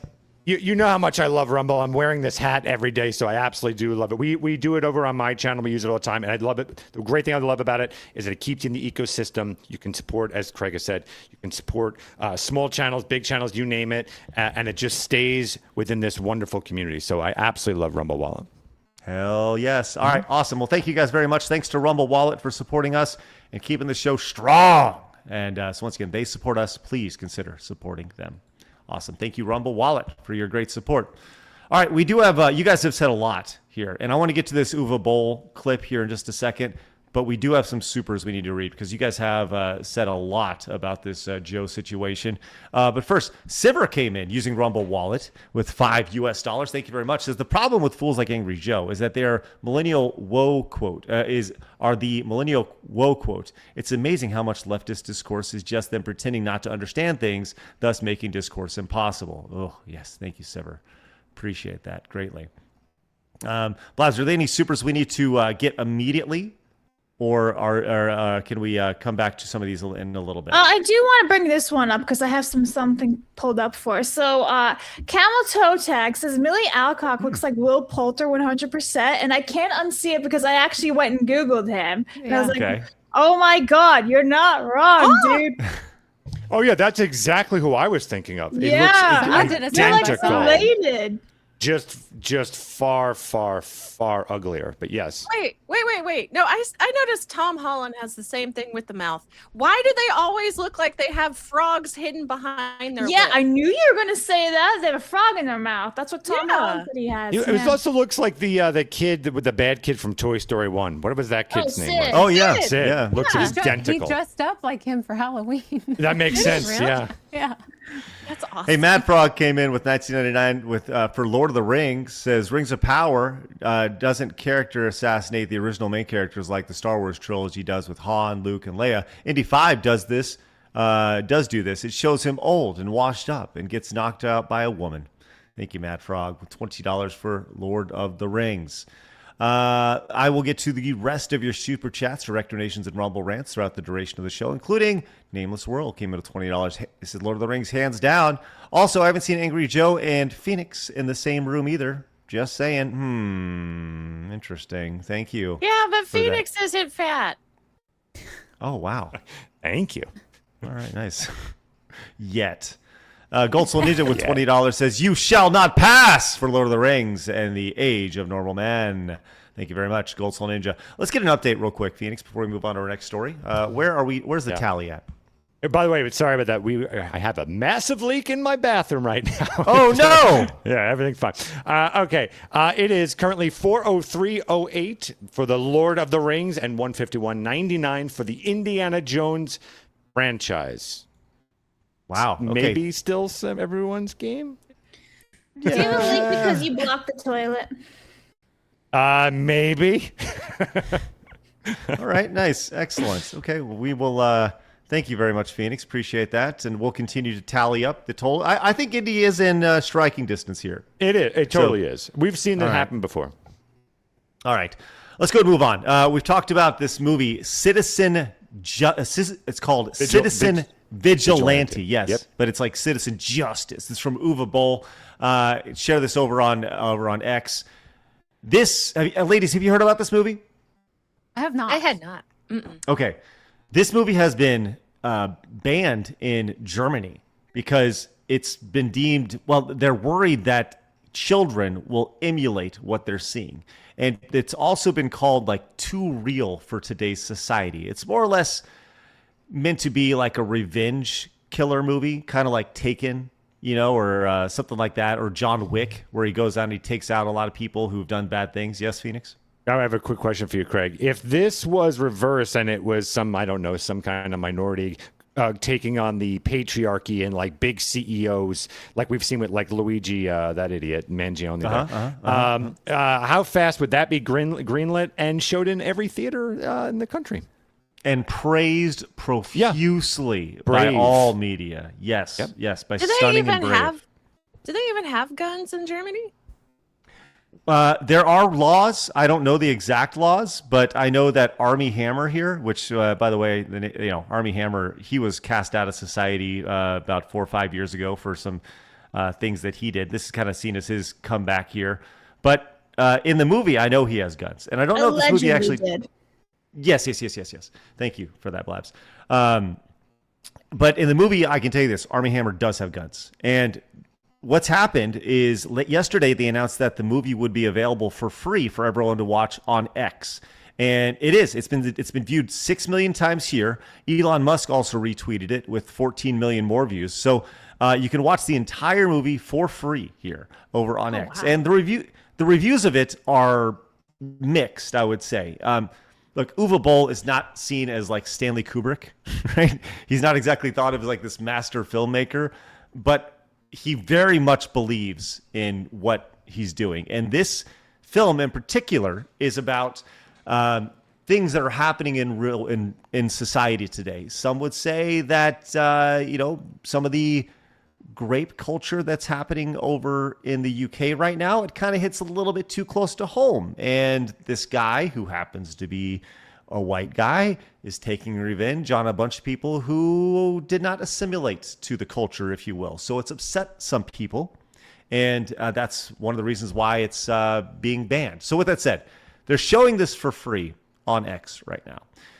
And Uwe Boll was talking about this morning, and this is about a 5.5 minute video, but I wanted to show a couple minutes in. We're going to watch about 3 minutes here. And he's talking, the first couple of minutes are him talking about the movie and kind of letting you know, hey, if you watch this, do me a favor, if you want to support, you can. It'll help us make a second one. But then he starts talking about Hollywood, and I thought this was really intriguing. Hey, look, let's do this now. So, because it's so relevant to put something against this kind of wave of unimportant crap movies. You remember the last 10 years of Oscar-nominated movies, the Cannes winners or whatever. They are not, nobody gives a shit. The times, where are the times of Taxi Driver, Raging Bull, Goodfellas, The Godfather, The Shining, Clockwork Orange, French Connection, Apocalypse Now, The Deer Hunter, Natural Born Killers. Where are all these movies? These movies don't exist anymore based on the algorithm, woke LGBTQ riders, diversity riders. All this bullshit destroys that films have to be made by individuals that have something to say. you know, and you cannot say something when you have 20 people from Netflix using computers, whatever, to tell you what worked before, and you have to follow that rules. If you don't follow the rules, you know, and have like a Chinese camera girl, whatever, you know, with a wooden leg, if you don't fulfill that rule, you don't make a movie. I love the idea of a Chinese Girl with camera a wooden operator leg. with a wooden leg. Sorry, Phoenix, I'm sure you're going to have a lot to say about this. I do want to continue this here real quick, but I do want to point out that the first thing down below is actually a picture down here of somebody with a this is my tweet. Hold on. Yeah, okay. So on his actual tweet itself, the first thing that you see here is a wooden leg here, a Chinese person with a wooden leg. Where are Yeah, yes, right here. hopefully someone did an AI thing with it. Yeah, which I love. I love that. So, all right, let's go and continue here with my tweet. We have to just listen to it just a little bit more here, real quick. Born killers, where are, you know, and you cannot say something when you have 20 people from Netflix using computers, whatever, to tell you what worked before, and you have to follow that rules. If you don't follow the rules, you know, and have like a Chinese camera girl, whatever, you know, with a wooden leg, if you don't fulfill that rule, you don't make a movie. That all has to change. The industry has to change.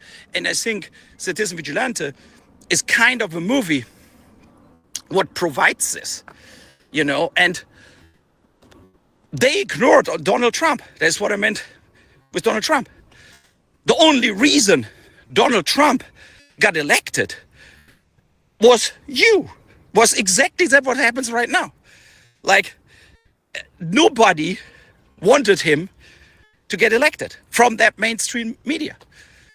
You know, and he didn't get credit for anything. That's happened till today. He didn't get credit for anything. And they tried to make him unimportant. But that's what happened to Citizen Vigilante now.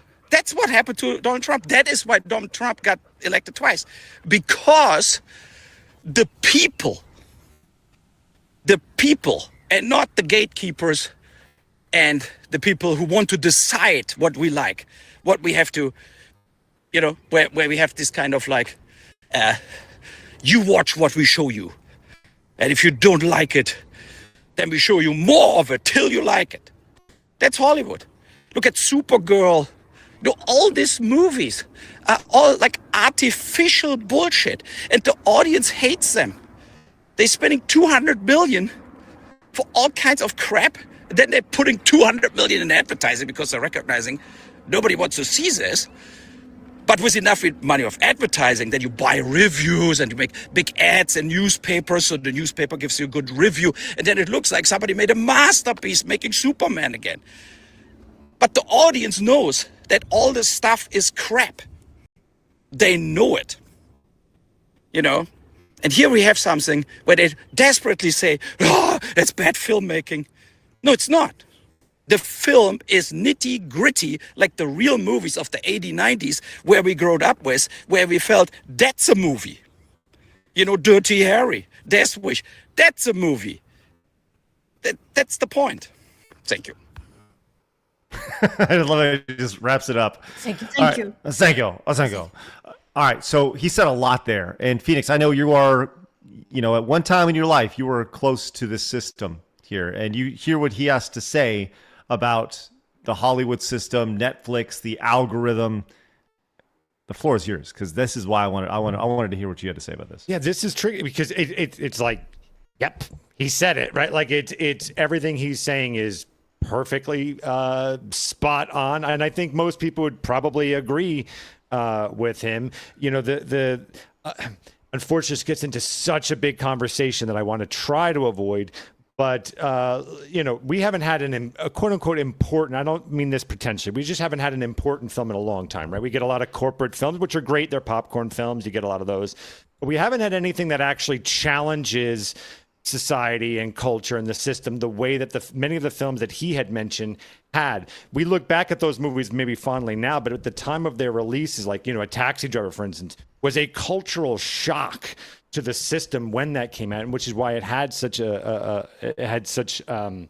profound weight to film and the genre itself.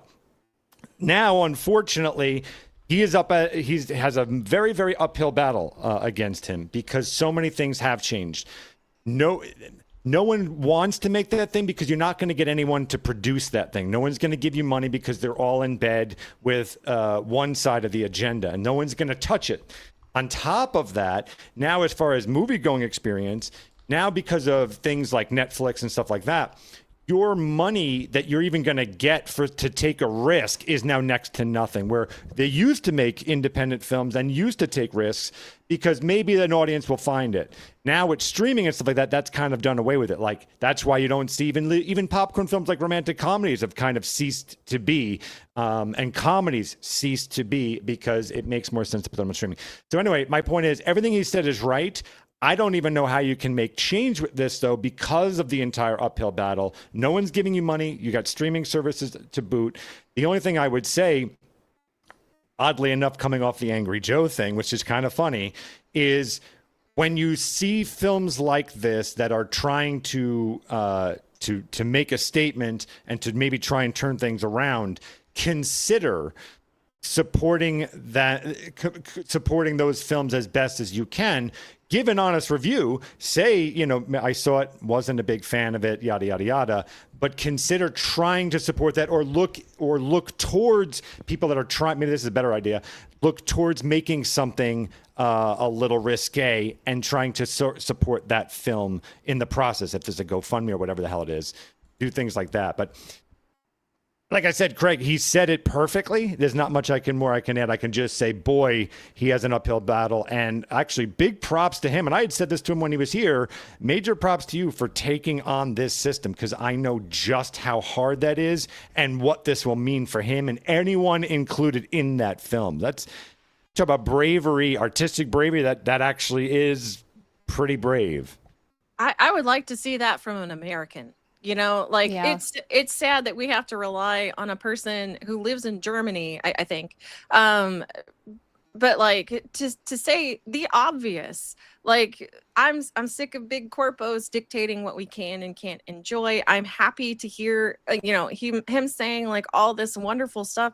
Maybe it'll embolden other people. But to your point though, Phoenix, the reason Angry Joe doesn't work is because he's being disingenuous. He's shilling an agenda, whereas Uwe Boll, or however you pronounce his name, sorry, is speaking from the heart. He's being genuine. He's saying, "Hey, we had something amazing. We could have it again," and I completely agree with him. Yeah, I think another aspect of it is the control he's talking about, or the attempt of control to get people funneled into a certain thing or to prevent certain types of movies being made, is the changes that they made to the Academy years ago. It wasn't that long ago, but they changed all the rules to where you had to hire this type of person. And he hit the nail on the head in the video. This type of person of this ethnicity. Make sure you've got a gay person. Make sure you've got a non-binary person. And it's dumb, because aren't we out here supposed to make art? It doesn't matter who's making it, or what nationality they are, or what ethnicity, or what sexual orientation they are. It's creativity. And if the person is creative enough or is good at the job that they're there to do, it shouldn't matter. We haven't had a solid movie come out that just had audience upon audiences all in awe or shocked. Like Phoenix said, it's all trash. That's why. Why do you think they're remaking all these movies or coming out with all these sequels 20 plus years later with this nostalgia bait, trying to get us back into the movie theater and to spark these wonderful memories of movies? That's not what we want. We want creative, original ideas that spark conversations, that spark creativity and inspire younger writers that want to go into the movie business or write their own scripts or direct their own movies to continue that. But we're continuing this down this road of just garbage and feeding it to young audiences, and they're not getting inspired. They're just turning brain dead. It's just TikTok brain and long form content. I think the thing when it comes to what Uwe is saying here is that look, I've poked fun at Uwe Boll for 20 years, right? Like, everybody knows that his films aren't exactly masterpieces, right? And you may not like him as a person. You may think that his films suck, but tell me where he's wrong in that statement. Tell me you can, like this person over here, I posted that over on X. It says, this guy said he's not wrong. It's just that he lacks effing talent to pull it off. And I think that's the thing, right? Like, he said he's been watching his movies for 20 years, and the name of the king is effing comedy gold, but he didn't intend it to be that way. I just hope there's better talent making the same movie. Now, once again, you can think his movies are trash. That's fine, right? I think we all agree that his movies they're not Clockwork Orange, right? They're not Shawshank Redemption.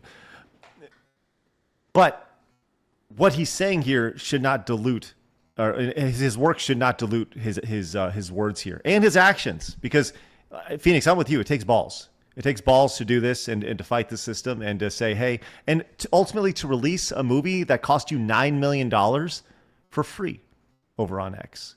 You know, and these are self-funded movies. He's the one who's producing these things. He's the one who's funding these things.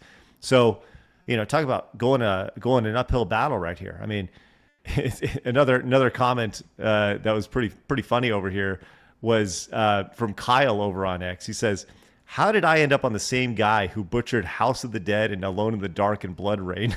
How did the man I mocked relentlessly in the 2000s become my ally? What is this timeline over here?" And yeah, I mean, as somebody who, like I said, I have a long history with him. Do I think he's the most talented guy in the world? No, but dude, he has earned my respect just by being so hardcore into what he's doing. I don't think he, you know, it is to be admired for sure. And he is fighting a system with his art, with his work, with his money, you know? So good for him. Good for him. All right, we are going to scroll some supers that are under the value of 10 because we have a lot, and we appreciate you guys so much for your support today. But I do want to read some of these. One from Bloopity Snooples came in and says, "I saw a Twitter post over here that said she looked like Scout from Team Fortress 2, and now I can't unsee it. That's 10 for Lord of the Rings right there. Thank you." Eric came in with 10 more. Says, "Joe's been broken since 2016. More for Indy right there. Thank you, Eric. We have Garfield's Bizarre Adventure came in with 10. Says, Ethan Van Sciver is praising Millie Alcock's performance and saying he enjoyed the film. EVS also decided to make AI videos himself with Millie in romantic situations. Creepy dude." Oh. Did you? Okay, so that tells me he didn't actually watch the film. He fantasized the entire time. Yeah, that's odd. I don't know how I feel about that right there. Dr. T.S. King says, "I evangelized Transformers 1 when it came out, but the movie was really, really fantastic and underperformed because the proles can't find a quality movie if their life depends on it." Mo for Lord of the Rings. There's 10 for Lord of the Rings. Amish Top Gun came in with 10. Says, "Joe has made it his own line in the sand, and his audience is shrinking because of it. I used to be a sub. He pushed me away. Said he doesn't need me." Nice. There's 10 for Lord of the Rings. That's great. That's what a horrible, horrible thing to say to your audience. Mr. Melancholy says, "If I remember correctly, didn't Angry Joe defend Anita Sarkeesian? If true, then I'm not surprised by his attitude." Yes. We also have 10 more from Eric. Says, "I disagree a bit, Phoenix. I don't think you need to see this garbage anymore to know it sucks. There was a time something had red flags, and I was pleasantly surprised. Those days are over." To be very clear, I'm not disagreeing with you. I'm saying when you basically give it a somewhat of a review, I totally understand. Like, look, these red flags, I've been here, done that. This movie can go fuck itself. But when you're starting to give essentially a review or coming from the stance of that you have an opinion of something you haven't seen, that's where I take issue. All right, Bless. Why don't we get a couple more while I get the next story up, because I do want to talk about the game industry imploding right now. Okie dokies. Well, there was a big one that came in. I just gotta go and find it, but I will play that from the time being. Oh, there's Phoenix. Find it. Oh, here it is. Ben the Guy for 50 says, "Hey, Craig, did you know that Phoenix is quite the yoga instructor? With that said, why can't you do yoga in Mordor? Because one does not simply namaste into Mordor. Hashtag 4 for Lord of the Thank you, Rings. That was brother. pretty good. 50 for Lord of the Rings. Mordor. Ben the Guy, let's go. Thank you Whatever. very much. Mordor. Thank you for that. That was funny. Professor, remember for 7 months, says pretty much every creator in Hollywood is ideologically captured. Unfortunately, thank you for that. Or cowards. Yeah, very much cowardly. War Machine for 10 says for the Lord of the Rings. That's 10 for Lord of the Rings right there. And I'm trying to make sure I grab all the bigger ones real fast. Here we go. Verbose for 10 says Marion was 15, Indy was 25. She even says I was a child, and then it was wrong. You knew it. My money goes to Lord of the Rings, not to the child abuser that is into whips. Jesus. All right. Anyway, 10 for Lord of the Rings right there. I want to make sure I'm not missing anything. Okay, Cooking Dojo for 5 says 5 to Lord of the Rings. All 3 movies are great. I work overnights as a truck driver. Listen to you guys while I'm on the road. Well, thank you for being here. 5 for Lord of the Rings. King Dude for 5 says Christopher Reeve and George Reeves are the OG Superman. Truth, justice, and the American way. I guess you have to be a Reeve to be Superman, and then everyone else can go suck it, I guess. Nobody has spoken for 5. Former daycare teacher here. Yes, it's true. They explicitly tell us not to tell the parents if babies walk for the first time. Oh, wow. What? It's interesting. I kind of see it that way. The parent doesn't feel like they missed out on something. Yeah, they're seeing the first walk. Yeah, basically. yeah. I would be livid. Yeah, it's I tough. would want to know if my kid was already walking, though. I see both perspectives. I like the idea that the kid just shows up and he starts jogging to you at the house. He's paid right? his taxes and everything. Look what I can do. Like, mama. All right, Blaz, we'll get to the rest of your super chats, direct donations, and Rumble rants in just a little bit. But I do want to do some hardcore video game talk here in a sec, because we are seeing a collapse of the video game industry in real time right now, and it's honestly amazing to see. And it starts. We saw this just a few days ago with Xbox beating their layoffs at Compulsion Games. This is the people who made that game South of Midnight. We saw this starting to tweet. This was just a couple days ago. A lot of people just totally getting shit canned over there. And once again, I want to be very clear. We never root for anybody to lose their jobs. I do. Okay, Phoenix does. Well, now if they say certain things, then I'm totally rooting for it. You should leave Fine. a company that you if you do not believe with the output that what they're putting out there, and usually these things have agendas, and you stick with them. I'm happy you lost your job. I mean, you may never get another one again. That's me, just me. That's my thought. And I love that. Not Phoenix. side scrollers. No. You know what?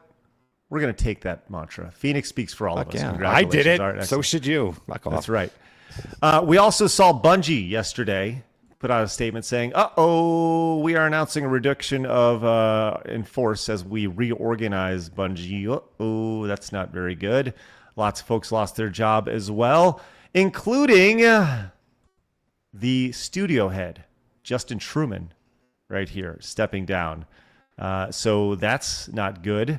That's a major, Bungie, that's like, they're an iconic developer, Halo, Destiny over here, owned by Xbox. But hey, while we're in the middle of this, why don't we just raise the prices of our consoles over here, as we saw Xbox increase the price of the Xbox Series X and S consoles in August, going from $600 to $750. It's a pretty big markup right there. They're pricing out their people, like their audience. I just don't understand. We're in the middle of a crisis, and you're just going to be like, yeah, but we're going to charge you more. It's okay. It baffles me. You know what's interesting about this is when you see like the response to this. When I think Bungie right now, I think Marty O'Donnell. And Marty O'Donnell, the composer of the old guard. Definitely the old guard. And his response, very simply, have we learned any lessons? And the answer, probably not. Over here, 13,000 likes over here from that. But you know what's interesting about all this? As we see the doom and gloom from Bungie, and we see people stepping down. Can I just say something real fast? Yes. Like that's the difference between a reasonable person and someone who's ideologically captured, right? So if you think of these people that are running these studios into the ground with all this agenda bullshit, the woke crap, right? Like it's essentially a religion to them. And when you're talking to someone who's religious, and to be very clear, I'm not knocking anyone with religion. I'm just trying to make a point here. That like no matter what you say to someone who's very religious, they'll always say, well, it's God's plan. Whatever it is, they have a response to you, but it's not grounded in at least our current reality, right? They're talking about something above them. Well, with these people, it's the same thing. You can keep pointing to them, this is failing. When you do this, we're losing people. We're cutting, our funding is getting cut. We're going to go bankrupt. And they'll just go, but the message is important. And so they never learn because they can't learn. It is religion to them. And that's why I think you're just going to see everything burn. You're going to keep going, why is this happening? Isn't anyone learning? It's like, no, because the people now who are now in power, this is a mission from their quote unquote, God, their purple haired God, basically. Can I give you a great example of this? I would love to hear that. Yes, please. PlayStation, who has also been in some issues, talk about not learning a lesson. PlayStation wants to revitalize the market with new live service games. Oh, fucking Nobody hell. likes live service games. Stop it. Good Lord. He's grabbing his Concord, isn't he? Yep. I'm very jealous of that. I just want to point out that this is the result of that right here. This game, the biggest failure in video game history. And I have 2 copies of it. I may have more copies than any person on earth. You do. And I'm proud of that. Yes, I was trying to buy more. But talk about they will never learn. But you know what's interesting about this? Also, while Sony and Microsoft are struggling, look what Nintendo has done. They have raised its employees' base salary 10%. Oh, wow. So on the same timeline, you see Nintendo raising base salary. You see PlayStation over here crashing to lowest May numbers in 25 years. And Xbox console sales, the lowest ever recorded in May, right here. While Nintendo over here just chugging along, giving all their employees 10% more money. That's crazy. Talk about what have you learned? Well, What have you that learned? definitionally proves who won the console war, in my opinion. You know who won the console war? our Lord and Savior Gabe over at Steam. Steam and PC won the console war. That's the truth of the matter right here. Fair. So that is where we're at with the video game industry. As doesn't that really speak to the idea of the East versus the West, the Eastern ideology versus the West ideology? Like the West, it's burning over here and over in Japan. Well, to be fair, you have Sony. That's Japanese.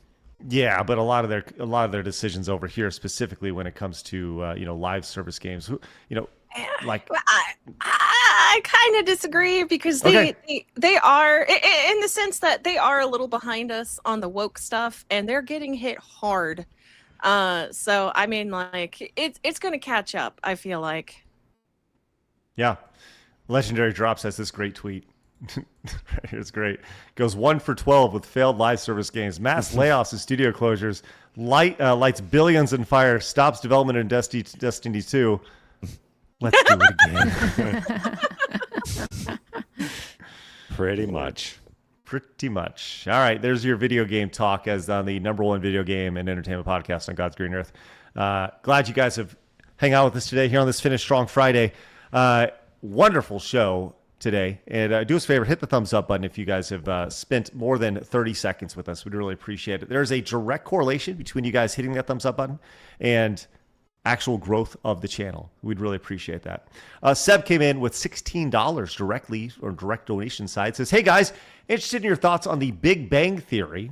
I really came to absolute despise the show because for me, in retrospective, it opened the floodgates for the downfall of nerd culture by letting in a lot of tourists and posers in the first place.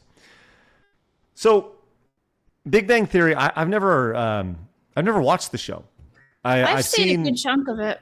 It's pretty Yeah, funny. I've seen what's the little what's his name? The Young little guy Sheldon? husband. Yeah, I've seen some Young Sheldon Yeah, episodes. that one's fine too. It's all right. Yeah, and my daughter likes that show. I've seen a few episodes of that, but I've never actually watched Big Bang Theory. I don't know. For me, that's exactly why I was like, why is this show on, whatever it was, CBS or whatever it was. It's Anybody have CBS, any hard thoughts on Big Bang Theory? I enjoyed it for what it was.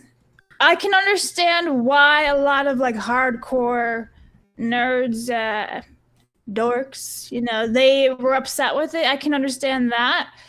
But for me, it was just something funny just to watch. I didn't watch the later seasons because I thought it was kind of got shit after a few seasons. It's like, eh. But no, I enjoyed it for what it was. I would come back from like chores and stuff and just crash out on a couch and just watch young shit like a Big Bang Theory. It was fun. So I don't see it bad. I think you would have a better chance of blaming streamers for making games more prevalent in popularity. But I don't know. I could see where he's coming from. That's an interesting point. But I think there's other things that, like COVID basically caused people to be really interested in games because, like, I mean, think about it with Animal Crossing, when New Horizons, when that dropped, millions of people were playing that and tons of people were equally streaming that. So I think there's other things. Did it help? I don't know. But I don't know. I can understand your frustration and resentment, but I just think it's pointed in the wrong direction. Muted. You're muted. From Axbear Who Cares came in with 5, says YouTube put advert audio over the stream audio so you can't hear, as annoying as fuck. That sucks. Lord of the Rings, please. That's 5 for Lord of the Rings. Please, currently reading The Hobbit. So 5 for Lord of the Rings right there from Axbear Who Cares. I read The Hobbit in high school. All right. Thank you, Blabs, for that. That's great. Yeah. And once was a hobbit who lived in a hole. We'll get to the rest of your Super Chats, Direct Donations, Rumble Rants momentarily. But first, friends, we have to finish strong here on this wonderful Friday with Today in Video Game History. Today in gaming history with Blabs. Olive Garden can suck my tits.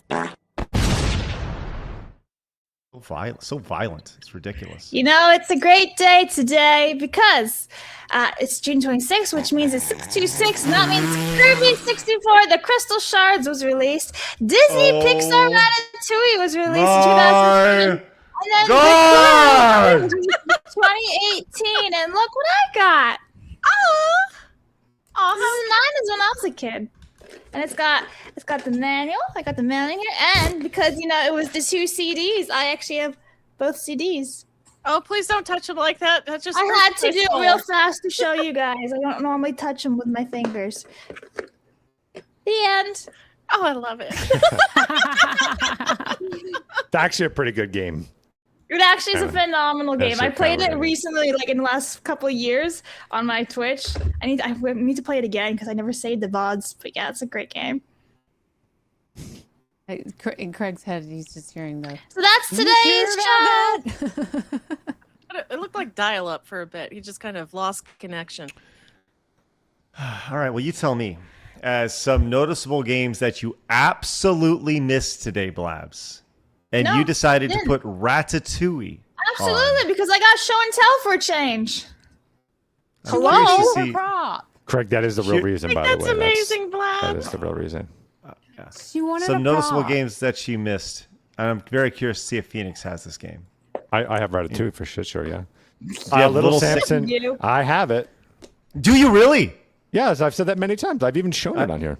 I lost track of all the things that you owned, and Yeah, I why have a Little lot, Samson. Why Little Samson is so interesting and a notable game that Blabs did not mention today is the value of Little Samson. Ladies, any idea if you were just to buy this game loose, just the game itself, no Why cartridge, does it have such a high value? Well, we're going to get to that, Blabs. It's part of the story here. Ladies, how much do you think Little Samson is worth if you were just to buy just the game? Meg? $350. Okay, $350. Cinny, 1,000.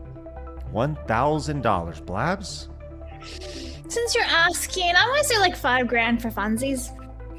For funsies. Well, Blabs, you are close. The Wow, value I win.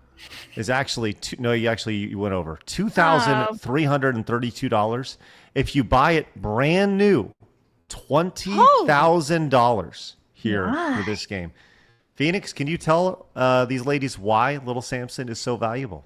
So it was one of the last big games on the Nintendo. So as the Super Nintendo was kind of coming out, there was a couple of great games like Panic Restaurant or whatever the hell it's called. A couple of great NES games that came out towards the end of that life cycle when everyone moved on to the Super Nintendo. And it became extremely rare. But the thing is that it's also a really good game. Some of the best graphics on the system and actually really good gameplay, which makes it perfect to be a high value item. Typically, things that are come out at the end are terrible games. This actually wound up being one of the pinnacle top of the top games on the system. Oh, and Samsonite. I was way off. I was way off. And it had a very limited print as well. So, wow. Some other noticeable games that Blabs missed today include mentioned Kirby 64. I mentioned that one. You did. But you didn't mention Dungeon Keeper. Smoke it. You didn't mention Beautiful Joe. Oh, Beautiful Joe. That's kind of a I big prefer one right Beautiful there, Joe. Wow. I always thought it was Beautiful Joe. No, Beautiful Joe. Beautiful. And it's a Maybe they're classic German. right there. Beautiful. Also, you missed. We're going to get to one here in a second, which is going to blow my mind right here. Tales of Where are you? Well, the Amazing Spider-Man. Nah. People like the web mechanic in that one, right? But Shovel Knight, one of the biggest indie games of all time, and Dead Cells. Oh, those two right there are gonna piss off everybody. Those two in particular. Oh no! Anyway. Appreciate you caring so much, Blast. And Craig, you remember that Dead Cells ruined that IGN guy's career? Do you remember that? Catch me up. So this was a big to-do. I believe it was from IGN. He did a review for Dead Cells, and it turned out he just copied word for word, basically, the review from some small independent person. Then he apologizes. Wow. Then they went through and found that he had been doing this for like a full year or something like that. It was a crazy story. Yes, I do remember that. Yes, IGN polls. This is from Kotaku right here with all the ads on their website. IGN polls review after plagiarism accusation, and the writer was fired.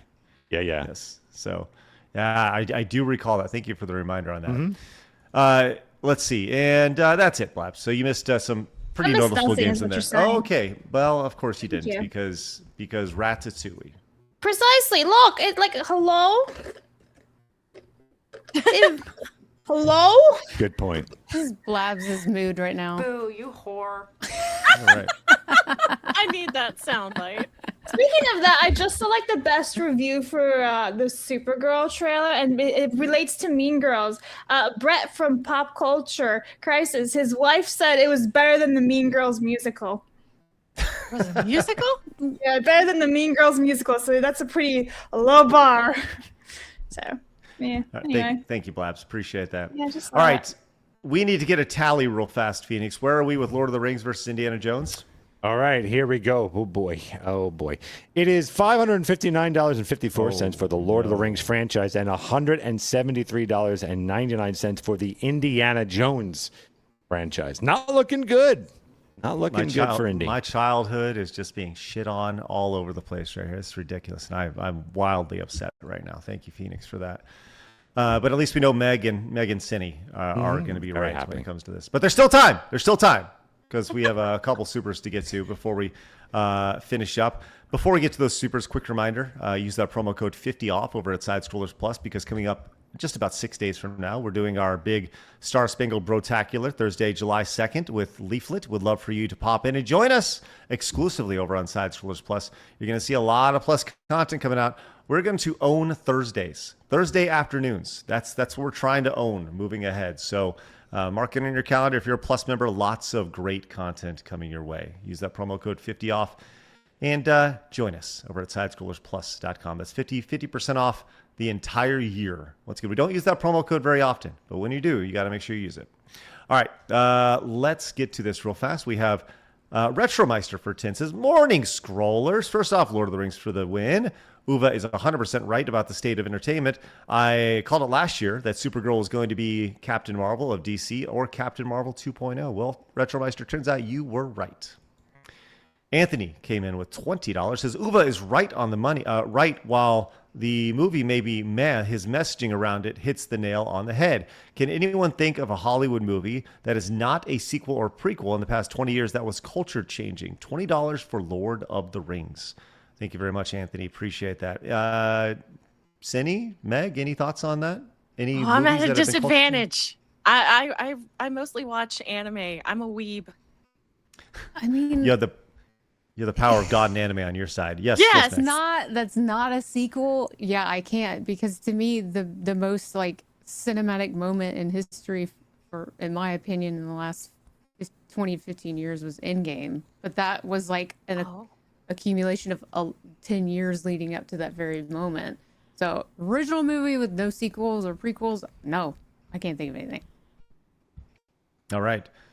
Phoenix, you got anything on that? 20 in the last 20 years? No, I would say that the other side certainly has tried thinking that they would. Like, you think of all those movies. I can't forget, what was that famous one that was called, like, Don't Talk to White People or some shit like that? Like, I forgot the name of it. It's something white. I think it was Dear White People. I think it was that. Oh. So there's been lots of that kind of stuff that they're really trying to push, but it feels there's no Magical heart or soul Negroes. To it. Magical Negroes. Yeah. So that side has tried to do it. It's just not working with culture because no one wants that shit.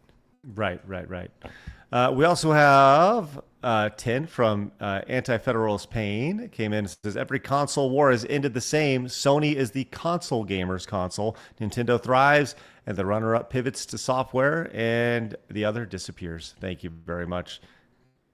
Wolf and Wings says, with a member for $10, says, Sony invested so much in the West, it's hard to consider them Japanese anymore.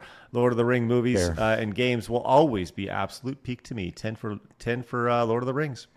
Retromeister with 10 more says, it's worth noting PWB, aka Fleabag, ruined the previous Daniel Craig 007 flick. The next Indiana Jones 5, and we'll soon finish her trinity of ruined IPs with Laura Croft, involving Amazon's Tomb Raiders. Yes.